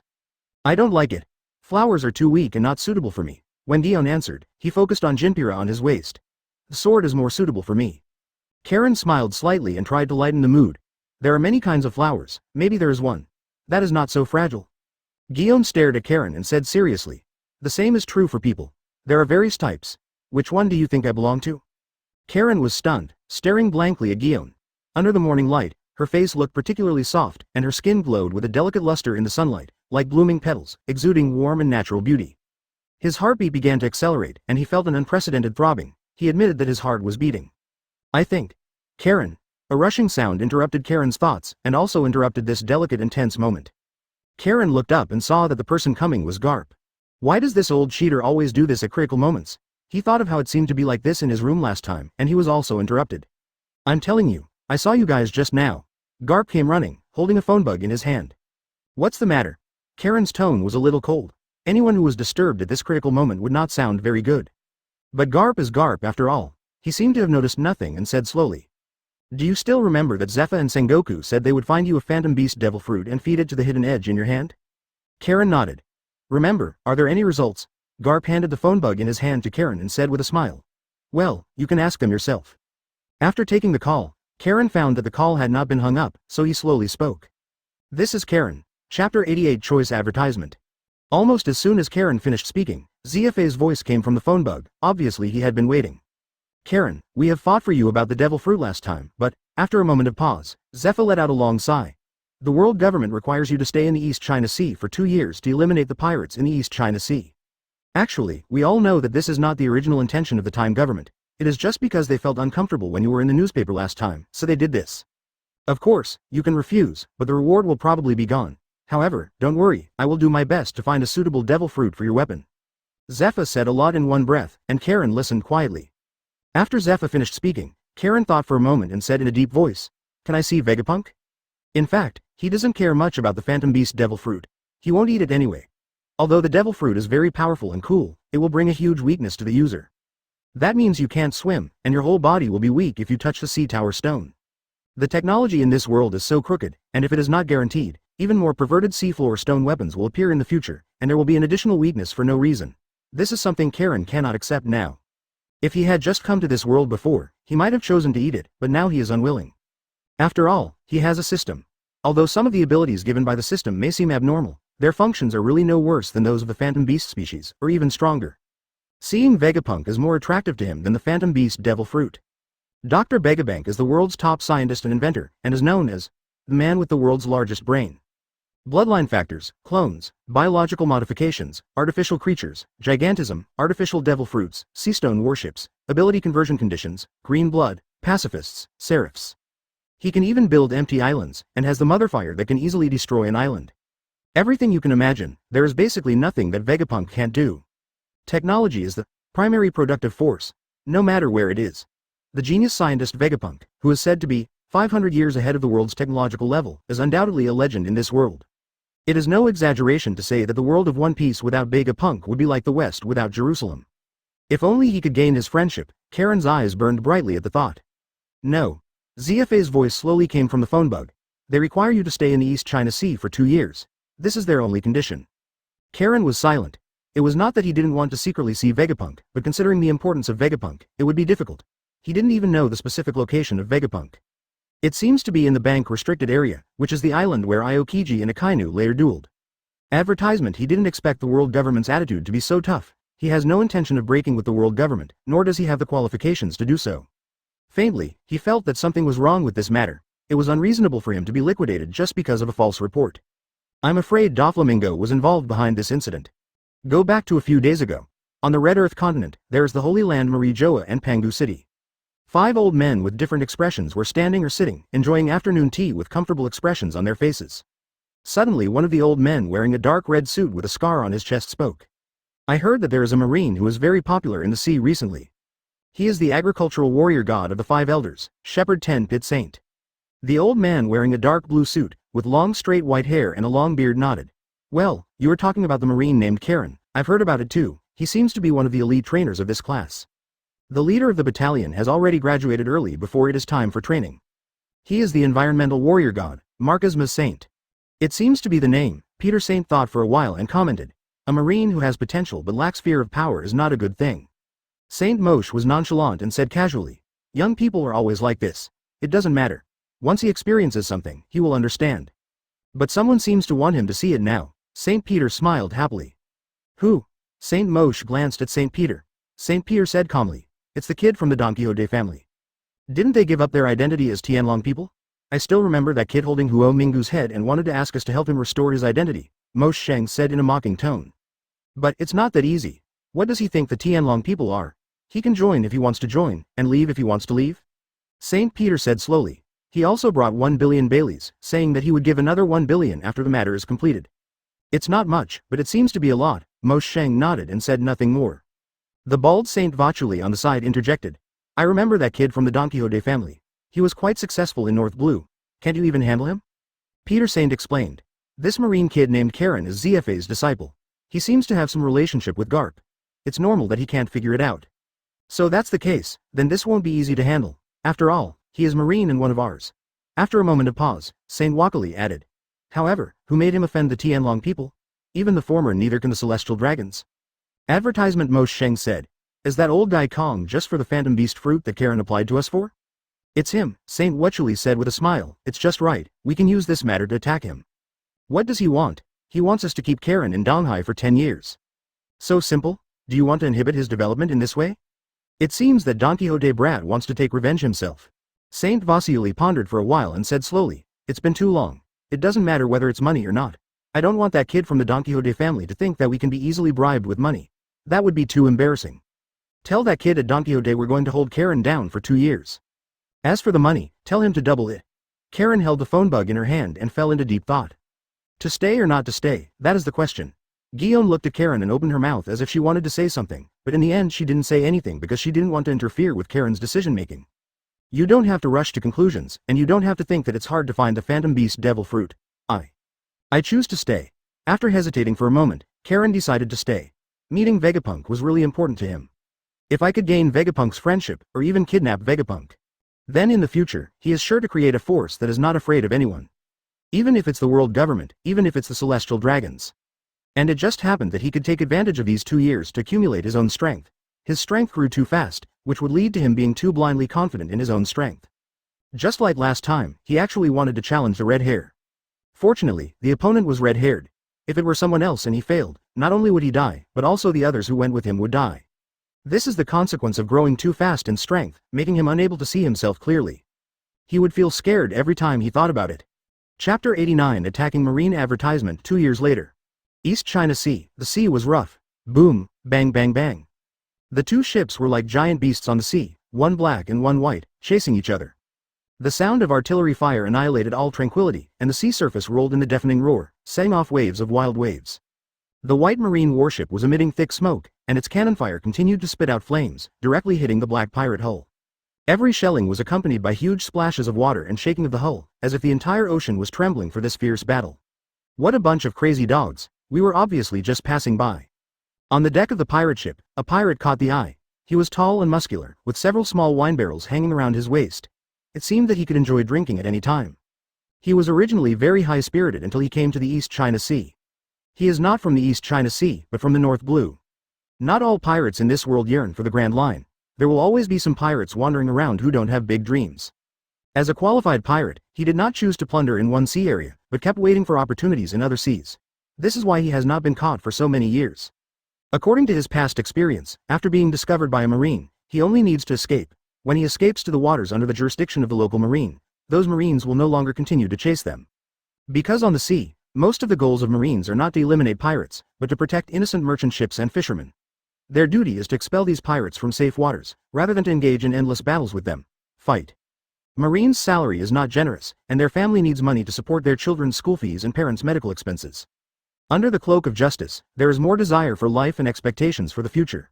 Not only Marine understands this truth, but also many smart pirates. But he never imagined that this tacit iron law of fighting in the East China Sea would actually fail. What's going on with these Marines? Don't they have an area under their own jurisdiction? The pirate with the keg hanging from his waist frowned, his voice filled with confusion and anger. A pirate with a few missing teeth exposed at the corner of his mouth and a leaky voice said with a wry smile. I have long heard that a ruthless man came to the East China Sea 2 years ago. It is said that once he is entangled with him, he will fight to death. I didn't expect it to be true. Advertisement. After saying that, he spat hard again, and then wiped the corners of his mouth with his sleeve. Damn it, these Marines are crazy dogs. If this continues, they will take down them sooner or later. The pirate with the keg hanging from his waist was furious, clenching his fists, and seemed ready to rush to the deck to confront the enemy at any time. Is the person you were talking about the Hand of Poseidon? Another pirate interrupted, his voice low and nervous, as if he was recalling those rumors. I heard that behind him is Marine hero, Garp. The reason why Donghai has become weaker and weaker over the years is because he is constantly eliminating pirates. A shrewd-looking pirate whispered. The Hand of Poseidon already covers the sky in the East China Sea. I heard that no pirate can escape his capture. I told the captain before I came here that the East China Sea is no longer the East China Sea it used to be. The pirate with the small wine barrel hanging on his waist smiled ferociously. Humph, listen, this kind of legend is just a trick to scare people. Our pirate names cannot be wiped off casually. Since they are unwilling to let us go, boys, please bring the boat over and let them know that we, Fanatic Derek, are not easy to mess with. If they offend us, they've kicked the bucket. On the other side, on the marine warship, how's the situation? Jesse stood on the deck of the second floor and said solemnly to the lookout soldiers on the side. Ensign, they seem to be preparing for a boarding battle. Yes, Jesse was promoted to his personal guard by Karen as early as a year ago, and his position was changed from seaman first class to ensign. This is Karen's application to the Warring States period, and it is a position recognized by the headquarters. A look of excitement flashed across Jesse's face. He nodded and said with a smile. Ha ha ha, this is great. Get ready for close combat. Yes. Jesse turned around and took out a strange-looking gun from his arms. It was different from the flintlock guns distributed in this department before, but a bamboo hand pistol. It is more like a hand crossbow than a flintlock gun. Then, he took out a wooden bottle from his coat pocket, quickly opened the wooden bottle, and buckled it on the hand crossbow. This is its magazine. The contents inside are naturally not steel bullets, but green beans. Green beans, with traces of frying on them. These are all made by Karen. As early as the last time Garp ate the food made by Karen and was infected, Karen started to develop this ability. Advertisement, however, because it is a soy product, it is not as strong as a bullet, so it cannot be used on a flintlock gun. It started with a slingshot, but later Karen thought it was too troublesome, so he asked someone to develop this hand crossbow-style weapon. If he could see Vegapunk in the future, he would definitely ask him to help develop a sniper rifle that could carry green beans. As we all know, except for some specific snipers, other people's guns are basically ineffective against strong people, but it is different if Karen's green beans are replaced. No matter who you are, as long as you eat his food, you must squirm. Jesse quickly walked to the edge of the ship's side and looked at the sea in the distance. The black pirate ship is approaching like a ghost, and the waves on the sea seem to be rejoicing for the upcoming conflict. Jesse could see the pirates busy on the deck, and the laughter and shouts mixed together, creating an unsettling atmosphere. After a while, the two ships met like wild beasts on the sea. The moment the wooden ships collided, a huge impact echoed through the sea, causing the water to stir up waves. Damn it, Marine, if you won't let us go, then you.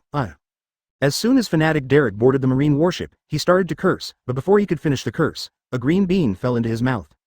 Derek subconsciously groaned and wanted to spit out the green bean, but with a unique and tempting fragrance, his brain and mouth began to lose control, constantly urging him to quickly spit out the green bean. Swallow it. Then his teeth began to open and close, and he slowly swallowed the green beans. Pung. Yeah, this is the taste that really amazed me. The green beans exude a light fragrance, which seems to tell the purity and freshness of nature. Every bite is a delicate soothing to the taste buds, with a crisp taste intertwined with soft sweetness. The pirates who landed with Derek all opened their mouths and looked at each other in confusion, staring at Derek's twisting body at a loss. Is this their boss? Why is he so sexy? Even the hot-bodied girls they saw in Happy Street are not as voluptuous as their boss. The key is that it's very eye-catching. What's going on? Boss, what's going on? But this doubt did not last long, because soon they knew what was going on. Just as they were stunned, green beans were shot into their mouths. At the same time, the sound of shredding clothes and blushing moans could be heard endlessly. Chapter 92 years later, an Uda advertisement. Shocking. It's so shocking. The sweetness of green beans and the delicate taste perfectly match, and the simple seasoning makes this dish even more outstanding. It is not only a vegetable, but also a pursuit of life, which makes me feel alive. Is this really just green beans? The subtle aroma and texture levels make people want to have endless aftertaste. The simple and extraordinary fried green beans can reach such a delicious state, which makes me have a deep appreciation for this dish. Although this was not the first time Jesse and the others had seen this effect, every time they experienced it, the corners of their mouths still twitched uncontrollably. They all thought about how embarrassed they looked eating these green beans. One of the Marines coughed lightly and commented to a writhing pirate. This guy is so sexy. Ha ha ha, bring the videophone bugs and show them how why they are. Are you a devil? But I like it, ha ha. Jesse looked at the people having fun and smiled helplessly, but he didn't stop him because this pirate ship was so capable of escaping. He knew that they were too tight on catching this ship these days. In this way, decompression is not a bad thing. After a while, when Jesse felt that the time was almost up, he ordered. Okay, catch them and prepare to return. Yes, Ensign. Jesse stared at the pirates until he saw them being shackled one by one before turning around and walking towards a room on the second floor. Dong dong dong. Enter. Jesse pushed the door open and said respectfully to a man wearing a cloak of justice standing in the captain's command room. Colonel, Derek and his gang have been arrested. Advertisement. Karen slowly turned around and nodded imperceptibly. Well, good. After Jesse left, Karen came to a mirror at the door and looked at herself. 2 years ago, he was still an immature boy, with an innocent smile on his face from time to time. But now, 2 years later, the boy has grown into a restrained young man, with his face becoming more clear-cut, and his eyebrows showing maturity. Steady. There was more depth and thinking in his eyes, as if he had experienced a lot and seen more. Wearing a well-fitting shirt and simple trousers, he looked capable yet elegant, and his movements exuded a calm temperament. Under the sunshine, his face became more and more handsome, and his short golden hair swayed gently in the breeze. Every strand was filled with the golden color of the sun, as if exuding a warm radiance. It's been 2 years, it's time to go back. The warship sailed slowly to the port of Windmill Village. Karen stood at the bow of the ship with a firm gaze, wearing a neat marine uniform, and the metal on his chest shimmered in the sun. Look, isn't that Karen? He's finally back, people on the dock shouted excitedly, their faces filled with joy and anticipation. Yes, Karen is back, and this time he caught another group of pirates, an old man said excitedly, his eyes full of admiration. What a handsome young man. Not only that, he is also capable. He has become an excellent marine general at a young age. It's a pity that I don't have a daughter, otherwise I would have to let her try it no matter what. Another one person said enviously. Haha, don't think too much. Karen has a girlfriend. Have you forgotten the female marine officer from 2 years ago? The two of them were very sweet at the time. A woman reminded with a smile. Everyone nodded in agreement. Yes, Karen even has a daughter, how could she not have a girlfriend? In the past 2 years, besides catching pirates on the sea, Karen would also stop at Windmill Village in his spare time. On the one hand, he was watching Ace and Luffy for Garp, but on the other hand, he had no other place to go. Not only the Windmill Village, but also the nearby Shimotsuki Village, Kokoyashi Village, Orangetown, Rogue Town, all have traces of Karen's passing. As the warship docked, Karen walked down the gangway with steady steps. His figure looked particularly tall and straight in the sun. Karen. Advertisement. A clear and childish voice came from the crowd. Karen looked up and saw that she had red and white hair and an innocent look on her face. The moment he saw her, Karen felt how fast time passed.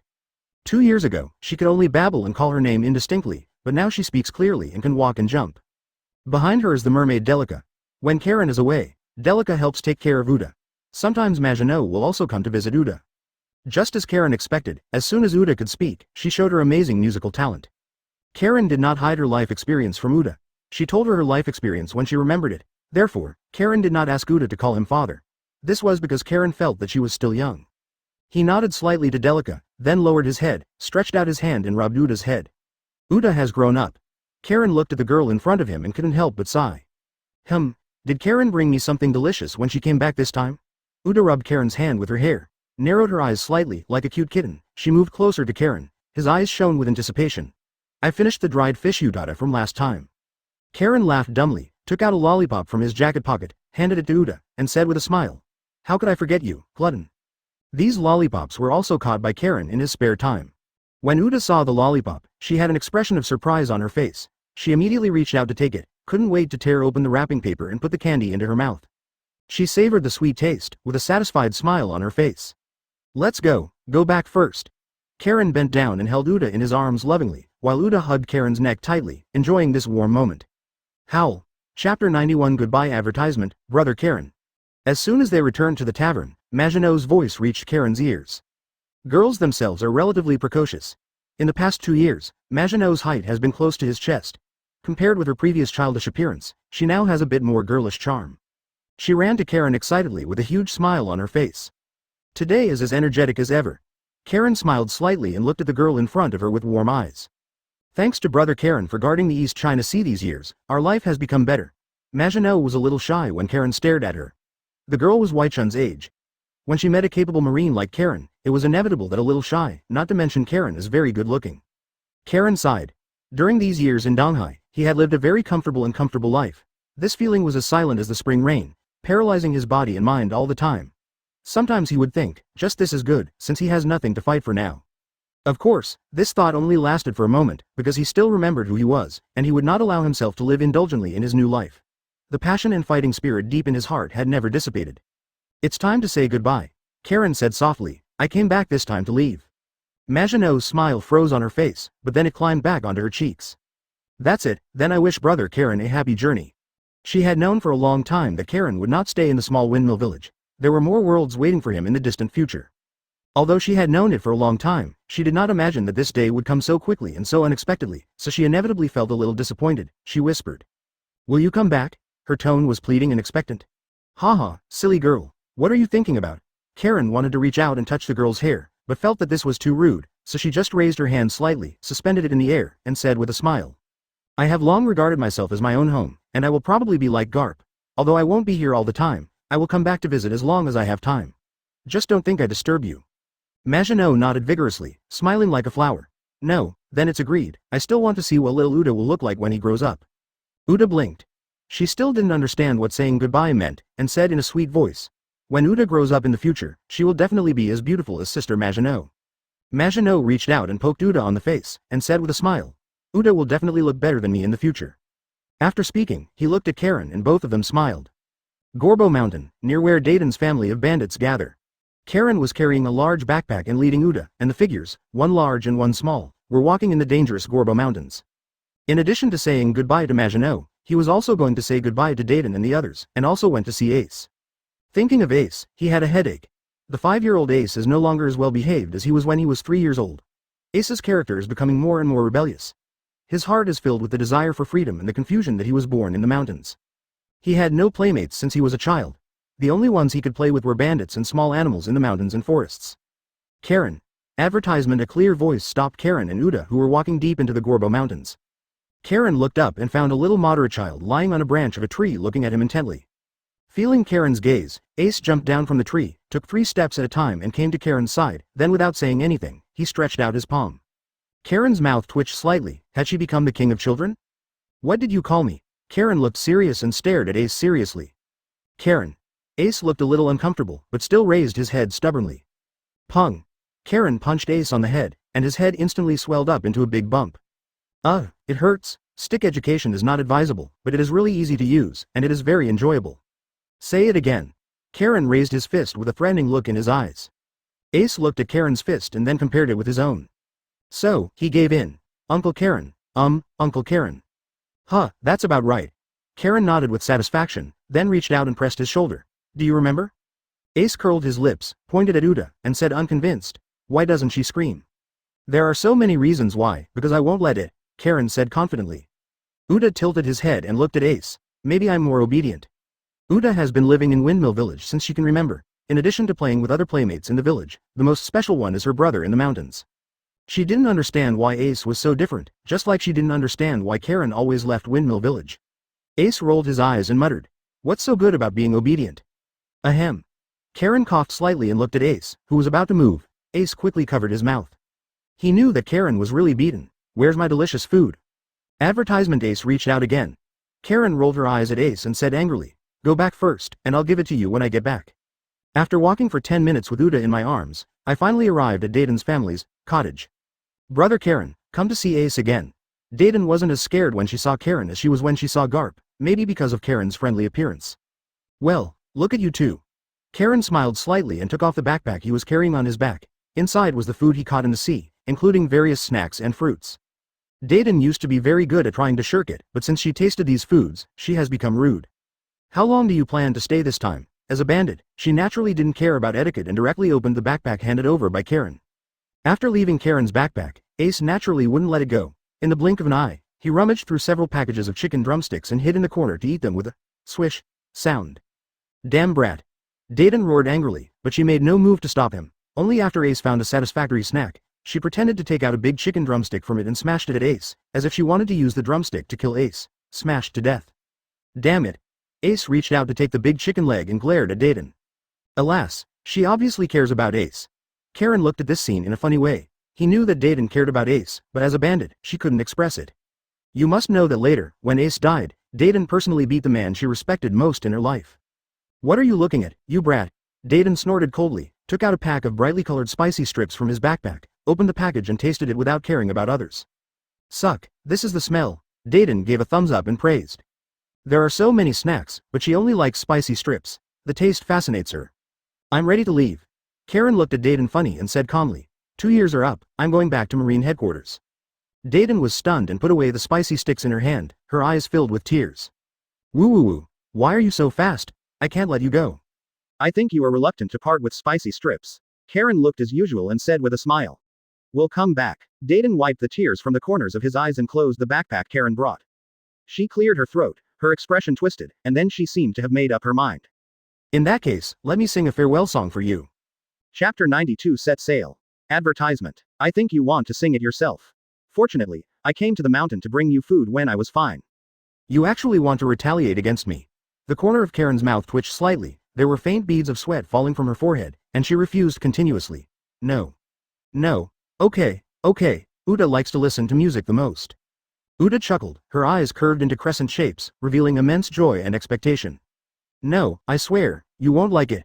Karen is really afraid that Uda will become psychologically traumatized by music after listening to Dayton's songs, so that he will kill a musical genius. But looking at Uda's innocent and lovely appearance, Karen couldn't bear to refuse anymore, so she could only nod helplessly and agreed to Dayton's request. Just sing a part. Karen added. Dayton cleared his throat and began to perform passionately. The mountain breeze is gentle and the night is cool. Brotherly love is deep and our hearts are connected. Although separation is painful, even if there are many storms ahead, the feelings of bandits will never be forgotten. Compared to last time, her singing voice was still as ugly as ever. The voice is sharp and harsh, the pitch is high and low, and even goes out of tune in some places to make people feel creepy. The rhythm of the music often loses control, as if she is engaged in a silent struggle with the melody. This time, Karen did not use the return of life to seal off his hearing, but listened carefully. Although Dayton's singing was not pleasant, it was a farewell gift from his friend. Karen has been observing Uda's reaction. At first, Uda's face was full of shock and confusion, but later, she seemed to hear something from the song, and there were even faint tears in her eyes. No, that's an exaggeration. Is this the empathy ability of musicians? Karen secretly cursed in her heart. Turning back to look at Ace, I found that he didn't seem to hear anything, he was just struggling with the chicken drumstick in his hand. Since it was only a short section, it was over quickly. When the music ended, Karen even saw tears from the corners of Dayton's eyes. This made him feel that Dayton's singing was not as unpleasant as he imagined. Ba bang bang. Karen was the first to applaud, and then Uda imitated Karen's movements and started to echo. Thank you, I feel your thoughts. Advertisement. He did not comment on how good the song was, but affirmed Dayton's intention. Dayton scratched the back of his head in embarrassment, then looked at Uda expectantly, hoping for her comment. Uda opened his little mouth, but it seemed that he couldn't remember a word. 2. Shocking. Karen reminded. Uda was stunned for a moment, then said with a crisp smile, yes, it's so shocking. Karen let out a long breath. East China Sea. Shimotsuki Village. Shimotsuki Dojo. Don't be so nervous. I'm here to say goodbye to you this time. Karen sat cross-legged on the futon in the living room and looked at a man with glasses on the main seat, Shimotsuki Koshiro. Shimotsuki Koshiro, who always smiled, looked at Karen with a helpless expression. My family, who knows, I was sitting peacefully at home, and suddenly a Marine came to my door and wanted to have a discussion. I didn't want to, and he threatened me with the Revolutionary Army. Shimotsuki Koshiro poured a cup of tea, pretended to be calm, and said politely. Really? Are you leaving right now? Why don't you stay here for a while? Kuina misses you very much. Speaking of this matter, Shimotsuki Koshiro was also helpless. After his last defeat at the hands of Karen, his most caring little cotton-padded jacket became a little rebellious and looked at him less admiringly than before. Haha, that little girl, okay, just stay a little longer, Karen said with a smile, completely ignoring Shimotsuki Koshiro, whose face was getting more and more ugly. No, didn't you see that I was being polite? Shimotsuki Koshiro's smile froze on his face and he cursed in his heart.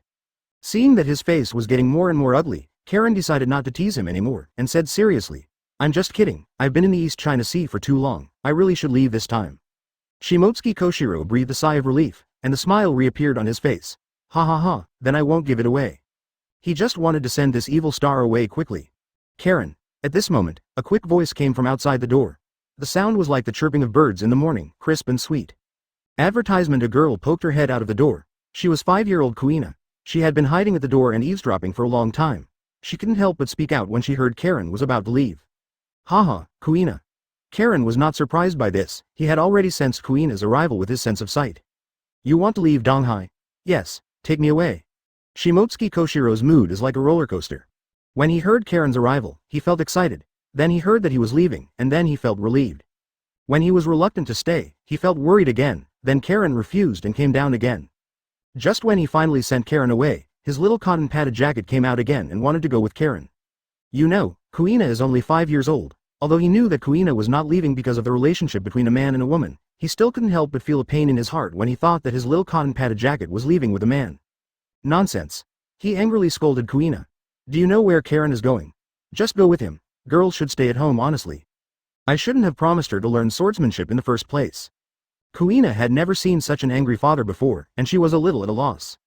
Karen rolled her eyes at Shimotsuki Koshiro, protected Kuina behind her, and said with a smile. Don't be so angry, she is only so young, she doesn't know this. Shimotsuki Koshiro also realized that he had gone too far. He calmed down his tone and said with a wry smile. I'm sorry, Kuina, I lost my temper, please forgive me. Kuina didn't say a word, she just looked at the wooden sword in her hand blankly. Karen knew what she was thinking, so she comforted her. You misunderstood your father's meaning. It's not that he doesn't love you. It's quite the opposite. Kuina raised her head, a little confused. Because he clearly knows how difficult it is for a girl to become a great swordsman, so he doesn't want you to work so hard. But it's just because it's difficult that it's more challenging, isn't it? I believe you will become a famous swordsman in the future. As the sea breeze blew, the ship slowly left the port. Karen stood on the bow of the boat, feeling the sea breeze blowing on his face, and a heroic feeling surged in his heart. Yongfan, set sail. Chapter 93. I'm back. Advertisement. Haiyuan calendar year 1505, Marine Headquarters, Marineland. Elite Training School. In the early morning, the training ground was filled with mist. The sun had not yet fully penetrated the clouds, and there was a hint of coolness in the air. The Marine recruits stood in a neat line, with serious expressions on their faces, staring intensely at a purple-haired man wearing sunglasses standing directly in front of them. Today is the selection day for this elite training camp. They all looked nervous, looking forward to the next assessment.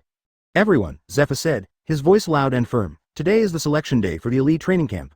I believe you know what this means, but please stay calm and don't be overly nervous. Zephyr walked back and forth in the recruit queue and continued.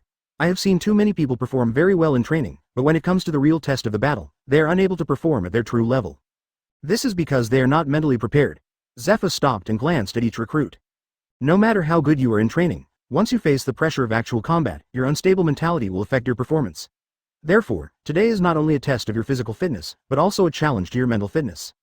Okay, that's it, let's get ready for the assessment. Dominic, standing behind Zephyr, held the list in his hand and began to call the recruits one by one to prepare for the test. There is no difference from Karen's last assessment, which is also a test of power value. Vega.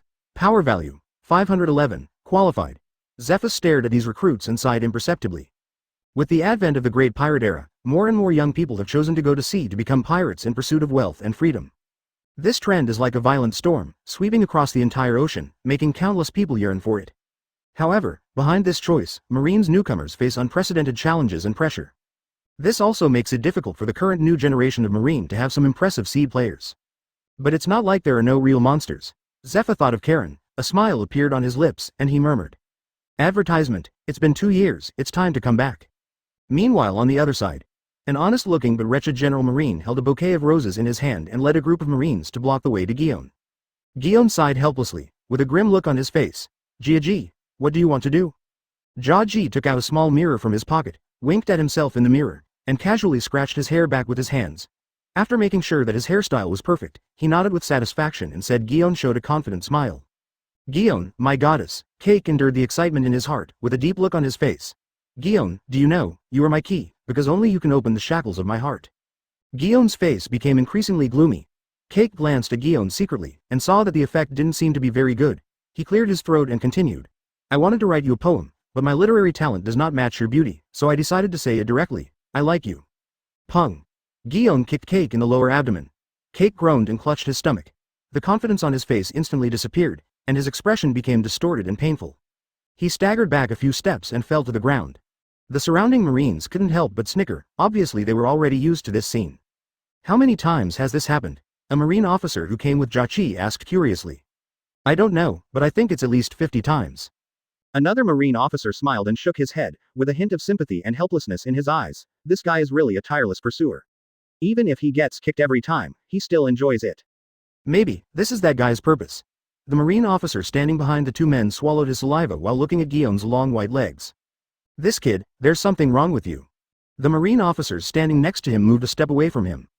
But, it seems, quite exciting, advertisement. The Marine officers present were thinking inwardly, but they knew that they were not Kaji. They did not have a strong body like Kaji, and they would definitely not be able to withstand Guillaume's attack. Honestly, I've never seen the Guillaume goddess do anything intimate with that Marine. The first Marine officer said this with a hint of emotion in his tone. Others Marine looked at him in surprise. He was startled and wondered, what's wrong, am I right? The other Marine first examined the badge on his chest, and then asked in surprise. No, buddy, you were just promoted to Lieutenant Colonel, right? No. Right, I was promoted a year ago. He scratched the back of his head, feeling a little embarrassed. Ha ha ha, no wonder, the Marine suddenly realized. Actually, Lieutenant General Guillaume has done it before, but that Marine seems to be on a mission abroad and has not been back for several years. Is that so? Who is that Marine, who can actually win the favor of the goddess Guillaume? I remember his name is Karen, and he is also teacher ZFA's direct disciple. Hey, I'm getting more and more curious, what does that guy look like? I have met him once before. He is quite famous in the training ground. He has blonde hair. In terms of appearance, I can only say that he is not bad, a little worse than me. Marine boasted as he spoke, his tone full of confidence. You can't be talking about him.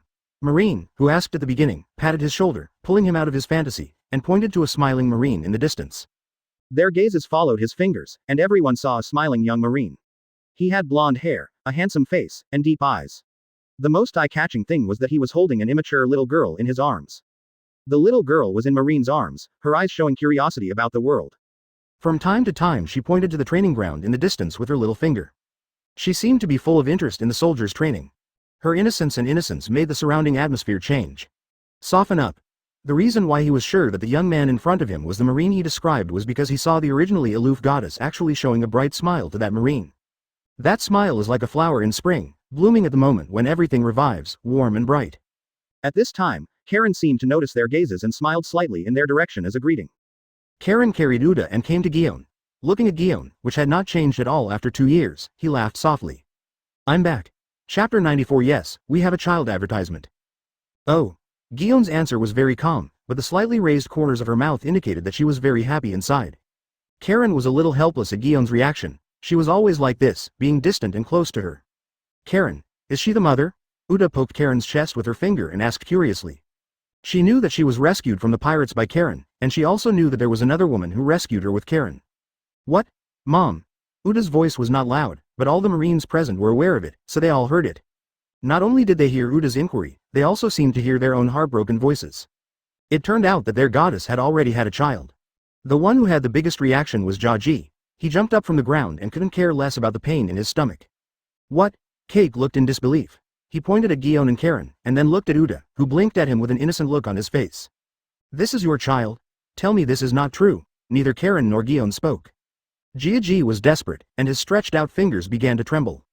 Guillaume, is this fake? His tone was pleading and lonely. Guillaume just looked at him coldly.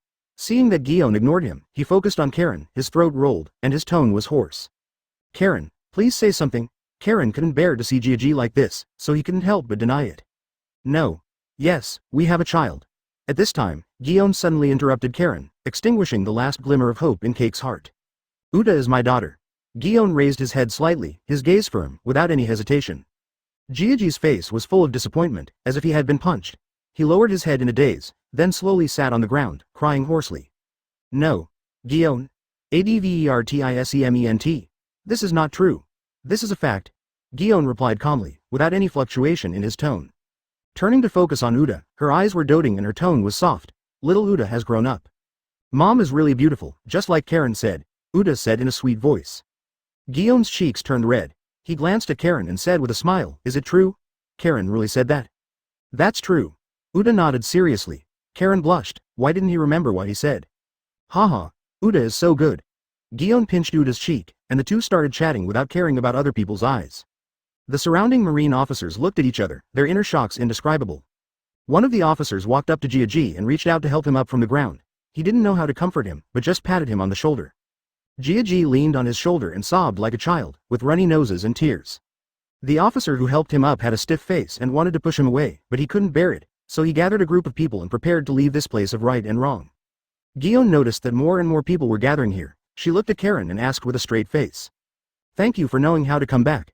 Let's go. We haven't seen you for so many years. Remember to feed me.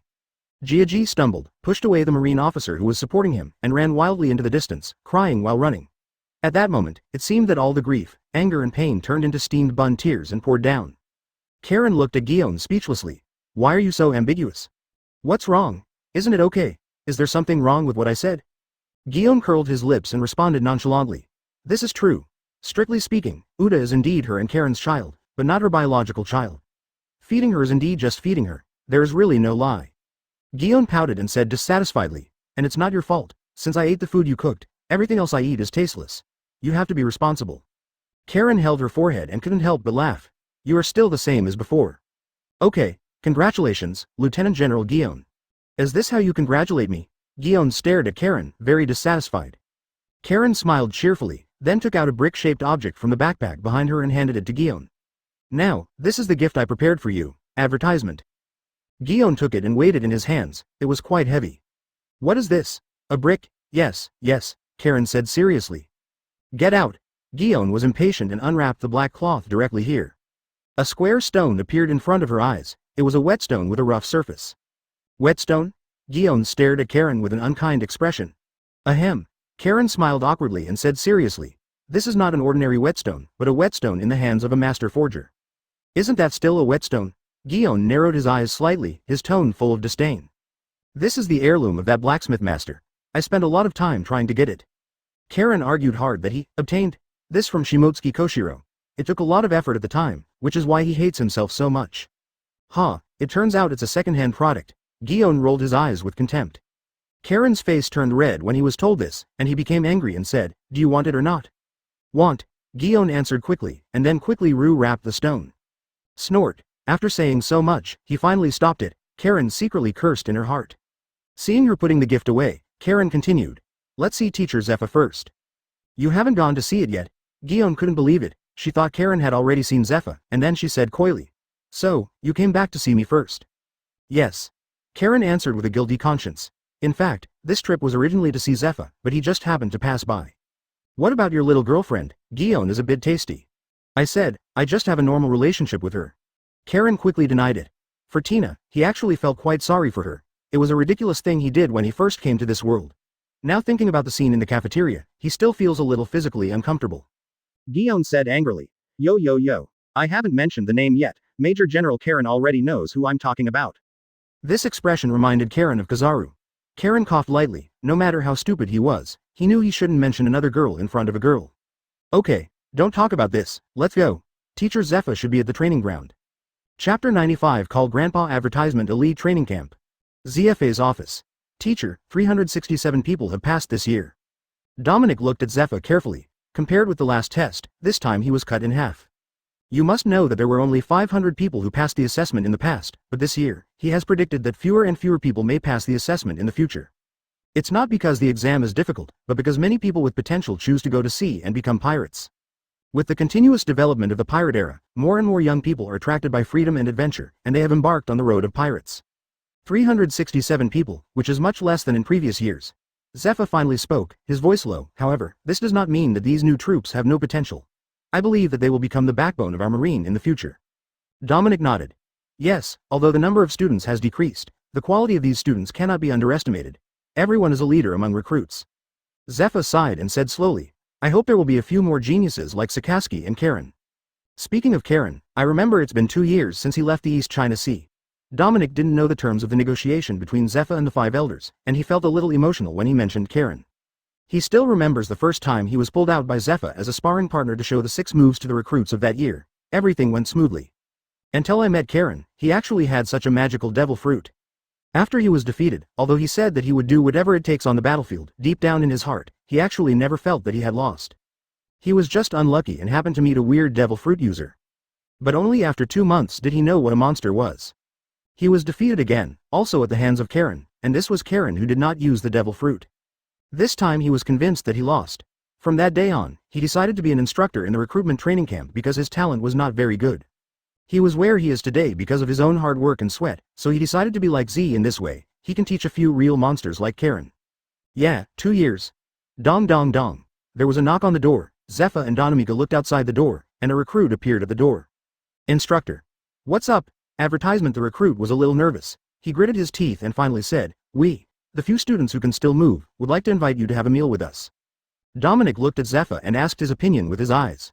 In fact, this basically happens in every session, but last time Karen went into shock when he passed the second assessment, so he didn't participate. Go ahead. Zephyr rubbed his temples. I still have some official business to deal with here. How about I accompany you? Dominic hesitated. Why are you accompanying me? Do you want to smoke my cigar? Zephyr twisted his neck and scolded with a smile. Go ahead, you are their instructor at the training ground, but in normal times I hope you can work with me. They become friends, which helps you get a good sense of what they need.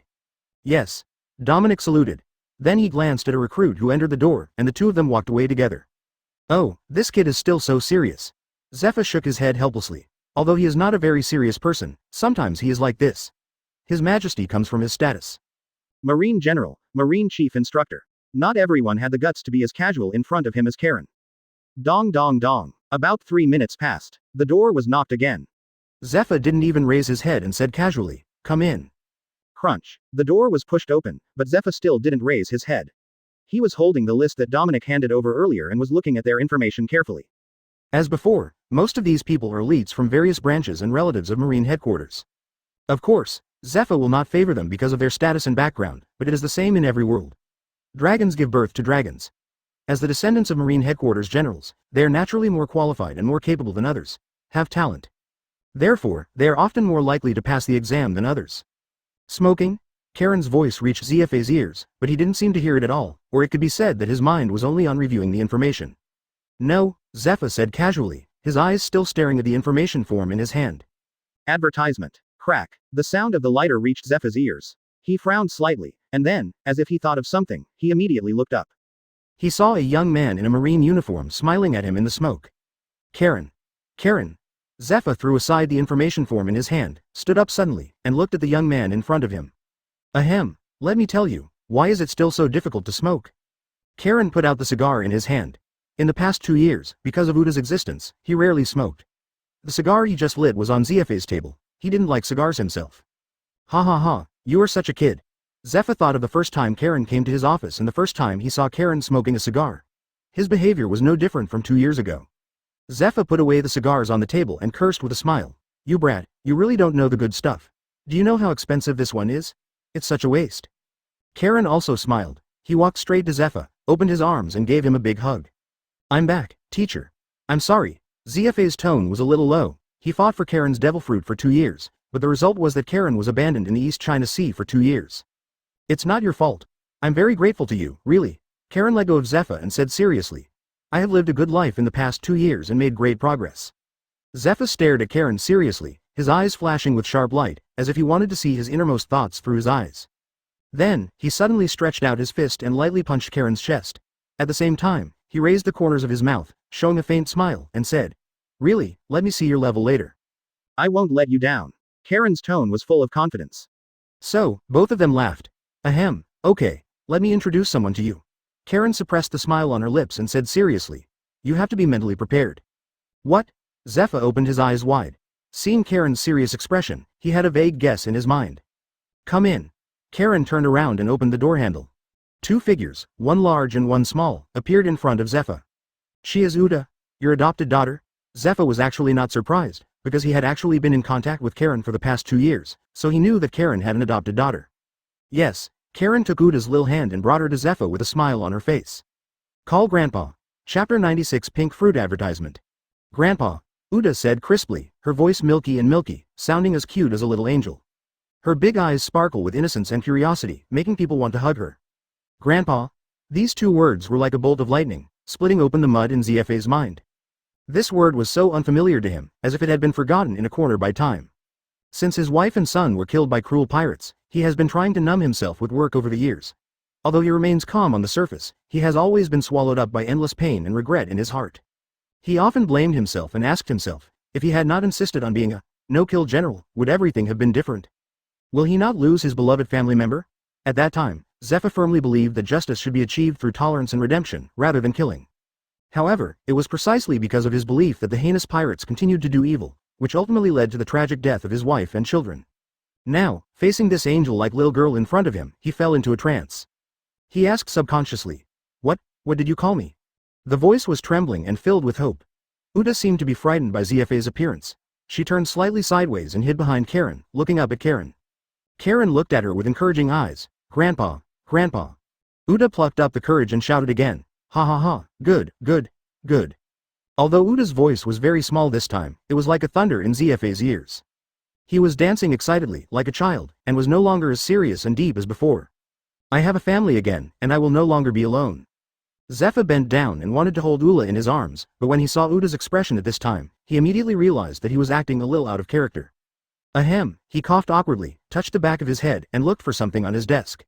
Karen immediately realized that Zefe was looking for something that children would like. Advertisement. But apart from the cold documents, the only thing left on his desktop was the cigars he used to relax in his spare time. There was nothing that a child would like.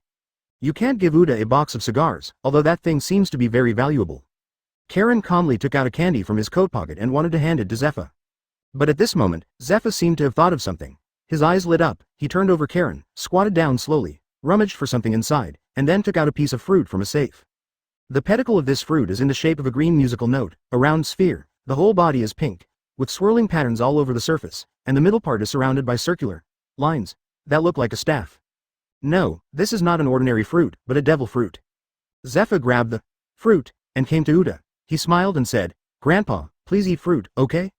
Uda stretched out her hand, seeming to be particularly interested in this fruit, but she still raised her head and looked at Karen first, her eyes full of desire.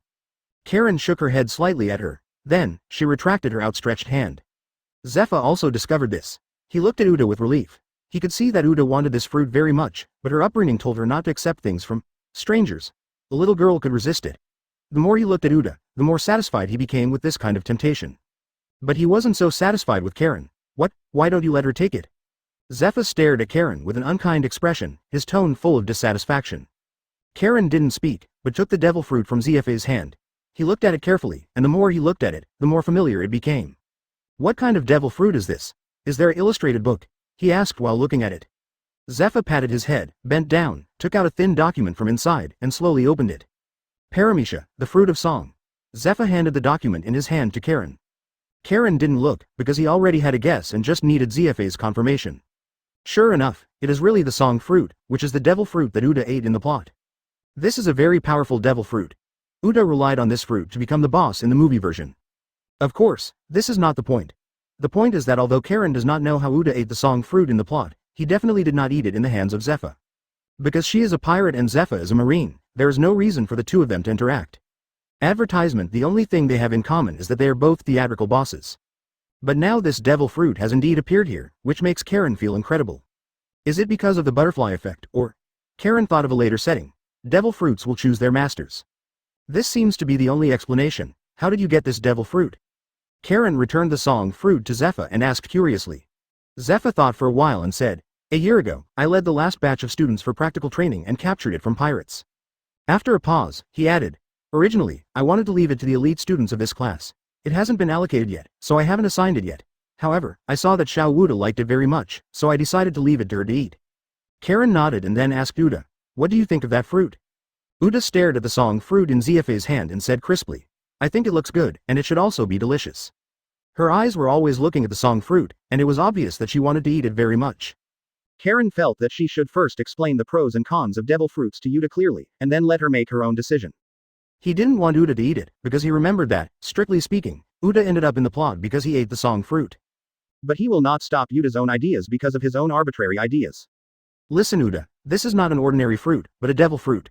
After you eat it, you will gain some special abilities, but at the same time you will become unable to swim, which means you will become a landlubber. Karen's expression was serious. He didn't want Uda to make a decision because of temptation. Will eating it give me special abilities? Just like Karen? Uda looked at Karen curiously. She was referring to the scene of Karen cooking and Karen's other ability. Yes. Then what ability does this one have? Karen was a little hesitant, but Zephyr beside him couldn't bear it anymore. He read to the illustrated book in his hand. It is a fruit about music. Chapter 97 Major General Cullen. Advertisement: Congratulations, Major General Cullen. Warring States adjusted Karen's collar and hung a medal on his chest. Thank you, Warring States Fleet Admiral. Karen puffed up her chest and said with a smile. Ha ha ha, what a boy, even I dared to make fun of you.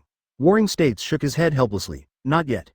Although he said this, the smile at the corner of his mouth couldn't stop rising. No one hates promotion, except Garp. Of course Garp doesn't hate it either, he just simply doesn't want to serve the celestial dragons. Sengoku is naturally not a Garp, so he doesn't hate hearing people ridicule him as a fleet admiral, because although he has been a general in these years, he is actually fulfilling his duties as a fleet admiral. He is recognized by Marine as the next fleet admiral.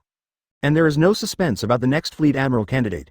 As long as Cyborg is promoted to commander-in-chief of the World Government Army, he will become the real Marine Headquarters fleet admiral. It's a pity that you came back a little late. Sengoku's tone was a little regretful. Why? Immediately, Karen thought of something and said slowly, have Razanandi and the others already graduated? Warring States sighed. Yes, I graduated.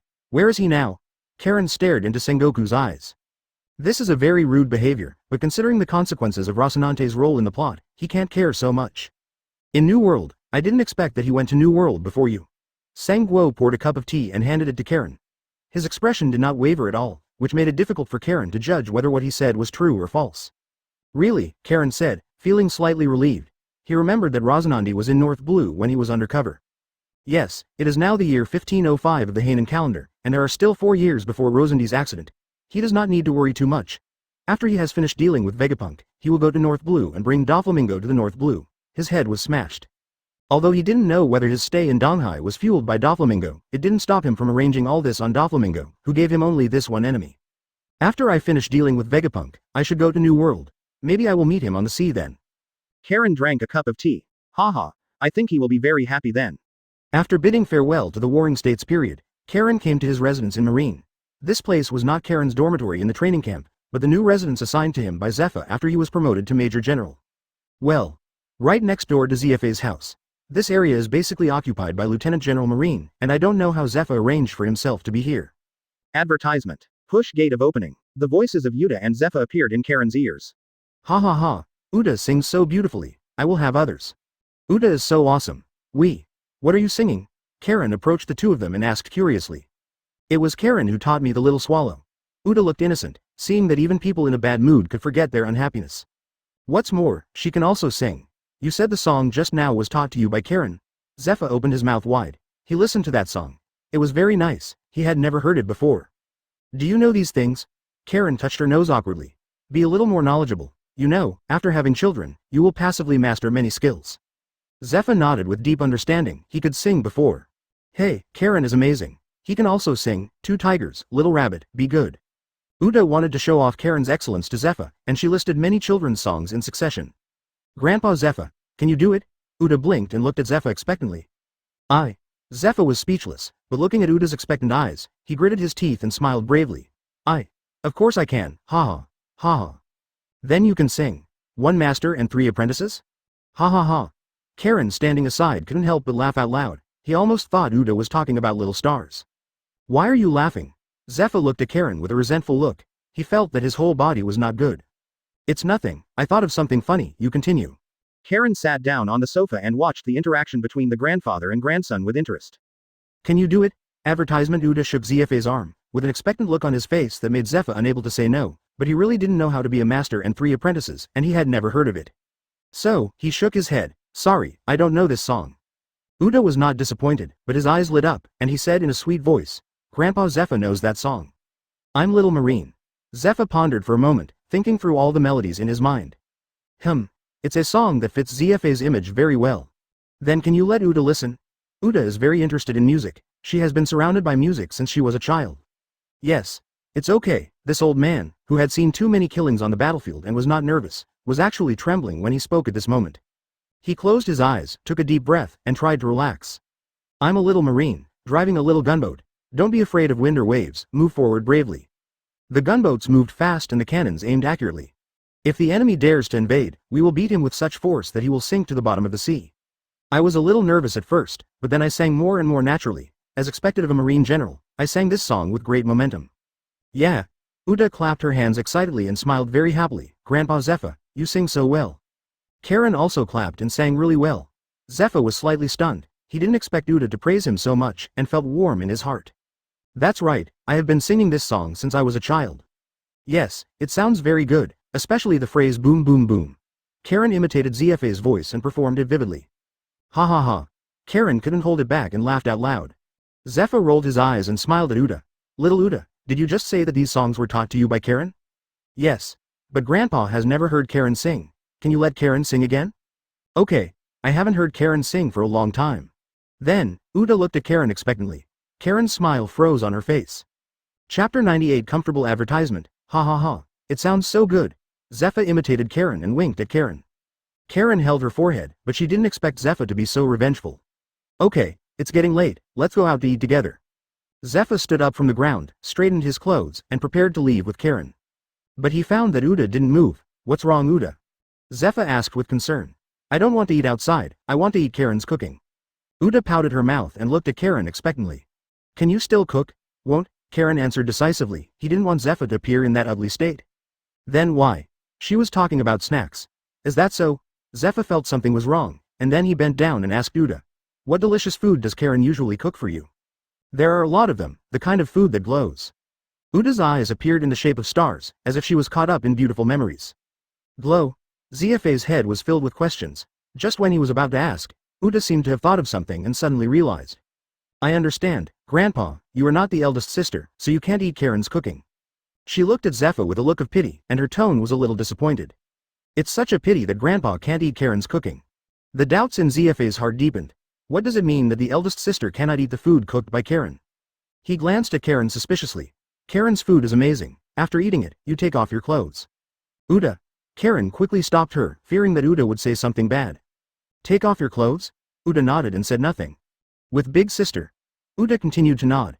Zephyr looked at Karen with something very wrong. He coughed lightly and asked, what did you give them to eat? After a pause, he continued. Don't you know how to avoid suspicion? You can't do it in front of your children. Karen's face was full of black lines. What is this and what? He sighed, knowing that there was no explanation today, and his image in Zephy's heart would probably have completely changed. Advertisement. No, I didn't. Teacher, please listen to my explanation. Shut up and let Uda talk. Zephyr glared at Karen. He still believed what the child saw more. After all, children can't lie. Uda, tell me, What else did they do after taking off their clothes? Uda looked at Karen. Karen nodded helplessly. Uda blinked, not seeming to realize that the situation had become a bit awkward. She thought seriously for a moment, and then said, they become very comfortable. She really didn't know how to describe it. Thinking back to how Guillaume and Delica behaved after eating, she could only describe it as comfortable. Comfortable. Yes, they will make sounds. Uda is very talented in language, and her imitation is very vivid. Then she seemed to think of something and looked at Zephyr suspiciously. No, I remember Grandpa Garp also ate Karen's food. What? And Garp? ZFA's voice suddenly rose an octave higher, and he felt that his three views were shattered. Is he comfortable too? Yes. Uda looked innocent and said excitedly. I also feel very comfortable and delicious. You also. Zephyr also felt something was wrong when he heard this. No matter what happened, Karen would not be able to use medicine on Garp, not to mention that even Uda had taken it. What on earth is going on? He was a little confused, then turned his attention to Karen, as what she said true.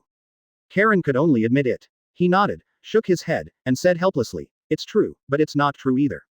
Then he explained. That's accurate, but that's not what I meant. What does that mean? Karen gritted his teeth, knowing that Zephyr had to eat it himself to explain clearly. I'll do it now. With that said, he turned and ran to the kitchen, leaving Zephyr alone in the living room. There is a kitchen in his room, and there are many kitchen utensils and ingredients. In order to prevent Zephyr from waiting too long, he is going to make a simple fried noodles. Zila, hot oil was poured on the chili powder, and the aroma was fragrant. Karen took the chopsticks and began to stir. This time he did not choose to cover up the dazzling fragrance with a hijab. After a while, Karen came out with 3 bowls of fried noodles. Advertisement Zephyr had long been so aroused by the aroma that he could no longer walk. Although he was playing with Uda on the surface, his peripheral vision was always staring in the direction of the kitchen. Even now, he still can't imagine that Karen made this scent. Until the bowl of oily noodles was placed in front of him. Is this really what you did? Zephyr looked at the bowl of noodles in front of him. It was just like what Uda had described. It was emitting an alluring light. Replacement guaranteed. So you will really take off your clothes after eating it? Will it also make you feel comfortable? Karen was silent for a while and nodded. Uda on the side couldn't wait for a long time. She took out her chopsticks and ate with relish. While eating, he praised, wow, this is great. Why is she okay? Zephyr asked. Karen was also helpless when it came to this. He thought that anyone who ate his food would look ugly, but Uda didn't. It's not just Uda. He has tested it over the years. There is a range in this judgment. People older than 18 years old behave completely differently from those younger than 18 years old. Only people over 18 years old will burst into tears after eating the food he cooks, while others will only find it delicious and have no other side effects at all. Maybe it's because this ability is more afraid of criminal law. She is still young. Karen explained vaguely, and then made a gesture of invitation to Zephyr. Zephyr picked up the fried noodles and was about to taste it, but was stopped by Uda's look. Uda looked at Zephyr in surprise. Grandpa, why don't you go out to eat? The older sisters she knew would take them to their rooms to eat, but Garp would take them away directly. Zephyr was about to refuse, but found that Karen had already left with his own meal. The corner of his mouth twitched slightly, and he hesitated for a moment before choosing an empty room. After a while, Karen and Zephyr came out with flushed faces. They looked at each other and both smiled bitterly. Brew. Brew. Brew. The voice of the phone bug came out. Zephyr took it out from his arms and connected it. This is Zephyr. Instructor, we have received news that there is a group of supernova pirates making trouble in the Saboti Islands. We are short of manpower and need your support. Dominic's voice came from the phone bug. Okay, I'll be there soon. Yes. Gaba. The phone was hung up, and Zephyr turned to look at Karen.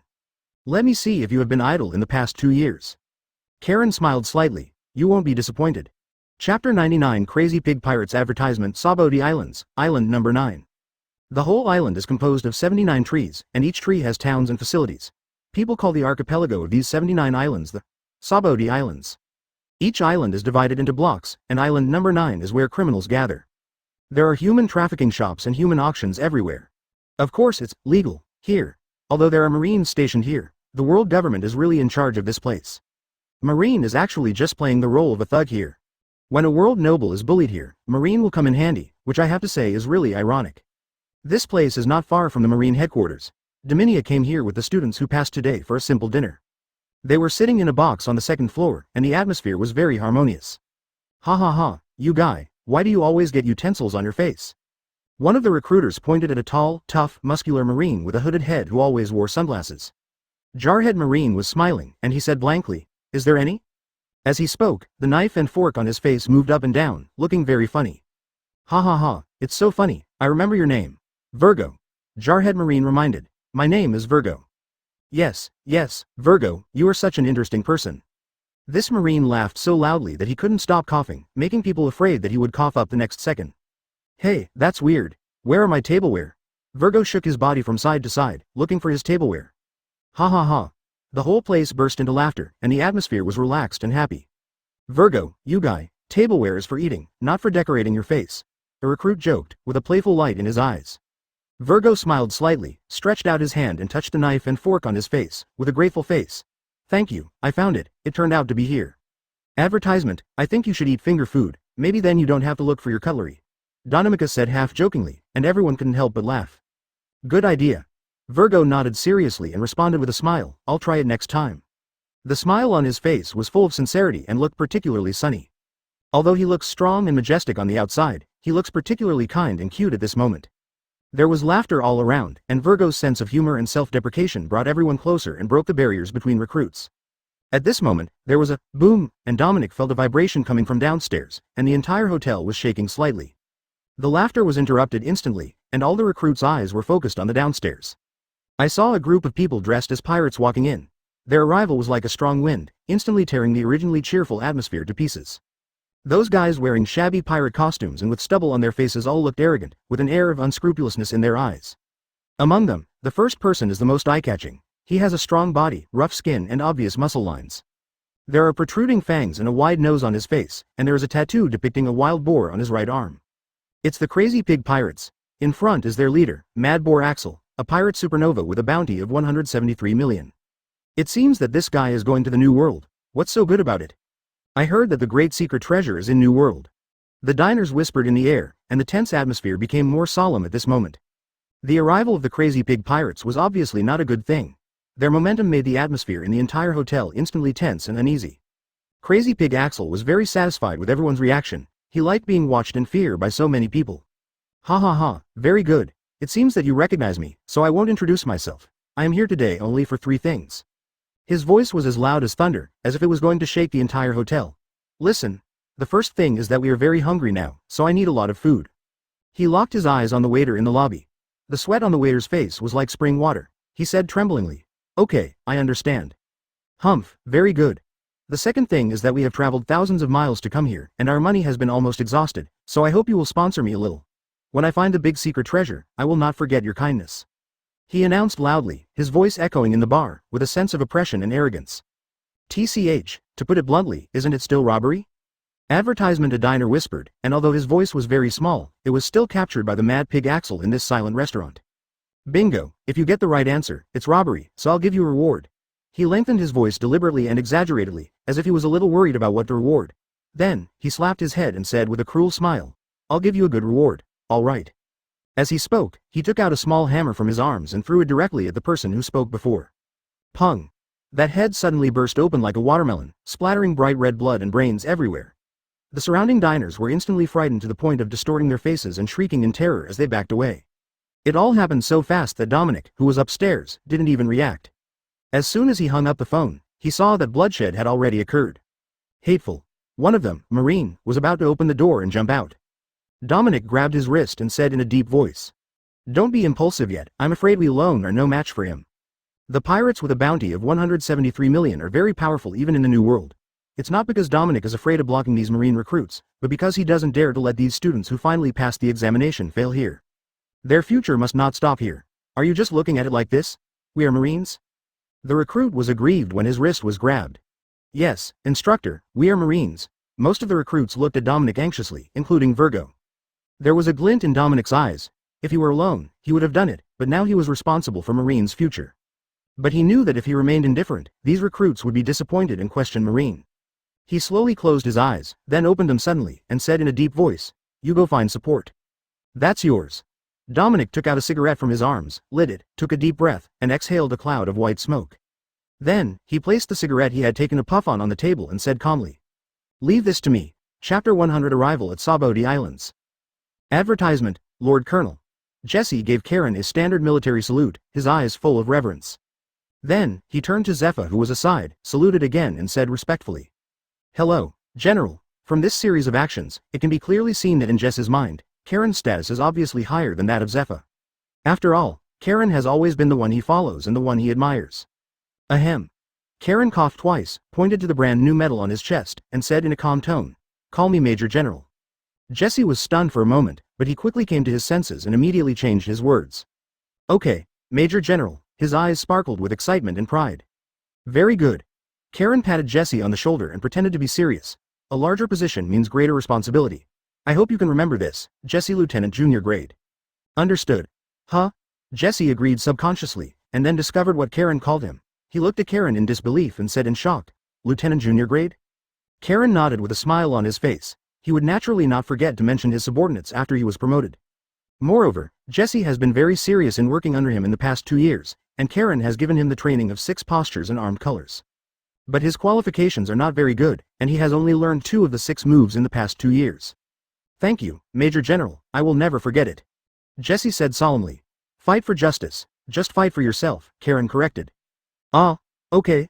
Although Jesse didn't know Karen's intention, he still nodded seriously. Zephyr frowned slightly, but didn't say much. He just asked himself in his heart, "Are you fighting for yourself?" "Well, very good, ready to leave for the Saboti Islands." "Yes, Major General." Advertisement. This is the second time that Karen and Zephyr have left the headquarters together on a warship. I recall that the last time was not long after he entered the elite training camp. In order to avenge him, Zephyr deliberately collected information about the Blade Pirates, and was finally able to let Karen take revenge with your own hands. The last target was also in the direction of the Saboti Islands, but it was not the Saboti Islands, but the islands near the Saboti Islands. This time the target is the Saboti Islands. The importance of this island in the plot is self-evident. One Piece has 2 stages, one 2 years ago and 2 years later. The end point 2 years ago and the starting point 2 years later are the Saboti Islands. "What are you thinking about?" Zephyr suddenly approached Karen and asked. "I was thinking about the last time." Karen came back to her senses and said softly. "Time flies so fast." Zephyr sighed, with a look of nostalgia on his face, and then joked, "You were still a young boy last time, of course, and you are still now. The only difference is that I am old." Zephyr rarely puts the word, old, on his lips, but when he saw Uda, he had to admit that time is not forgiving and he is no longer young. He is an old man with a granddaughter. Time flies by and the once high-spirited general has now become an old man. Many times people are like this. With support and bonds, people will become sentimental. "No way, I think the teacher is still very young," Karen quickly comforted. Go, brat, I don't need you to comfort me." Zephyr laughed and scolded, pushing Karen. A trace of relief and satisfaction flashed in his eyes. "Sometimes it's not a bad thing to realize that you are old," Zephyr said with emotion. "Because it means that you have experienced a lot and have valuable experiences and memories." Zephy's tone became gentle, with a nostalgic light shining in his eyes, "and these are things that you young people cannot understand." Karen was stunned for a moment, and sighed secretly in his heart. "I didn't expect Teacher Zephy's mentality to be so good. It seems that Uda's arrival has indeed changed him a lot, but this side confirms that my choice is correct." He knew that Zephyr had been in great pain. The trauma of losing his family and the memories of the past had made him miserable and lonely. The appearance of Uda is like a ray of sunshine, illuminating Zephy's dark inner world. He had heard before that the innocence and kindness of children could unknowingly heal the inner wounds of adults, and that music was a powerful healing force. Uda is not just a child, her singing is like a clear spring, which can nourish the dry soul and make people feel warmth and hope again. "I've learned a lesson, teacher," Karen said seriously. "Haha, remember, being young does not mean ignorance, and getting old does not mean losing vitality." Zephyr patted Karen on the shoulder. "Every generation has its own mission. You young people must be brave to pursue your dreams, and we old guys must support you from behind."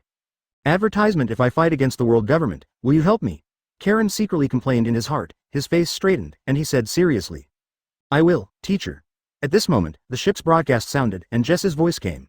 "All personnel are preparing. We are about to arrive at the Saboti Islands. Please be prepared to welcome us."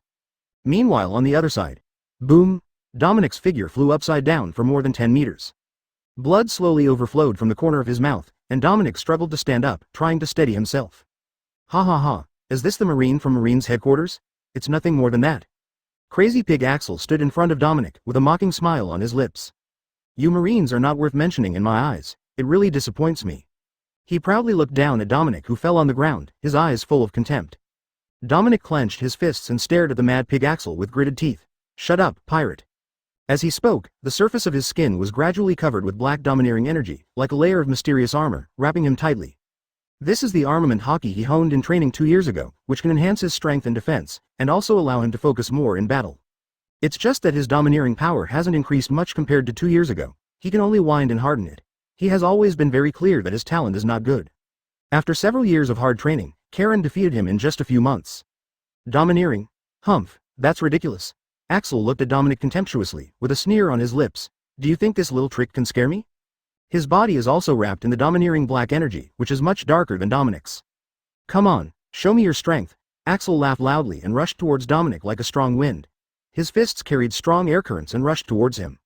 Dominic took a deep breath, mobilized the strength of his whole body, and punched out with both fists. The domineering energy condensed on his fists, like a black cannonball, facing Axel's attack. Boom! The fists of the two collided in the air, making a deafening sound. The air seemed to be torn apart in an instant, and the surrounding ground was shaking due to the fluctuation of power. Dominic felt a huge impact, and then his figure flew out and landed hard on the ground. Is this what you call strength? Axel walked steadily towards Dominique, who was lying on the ground. The sarcasm on his face became more and more obvious. It's really ridiculous. If that's the case, then you go, die.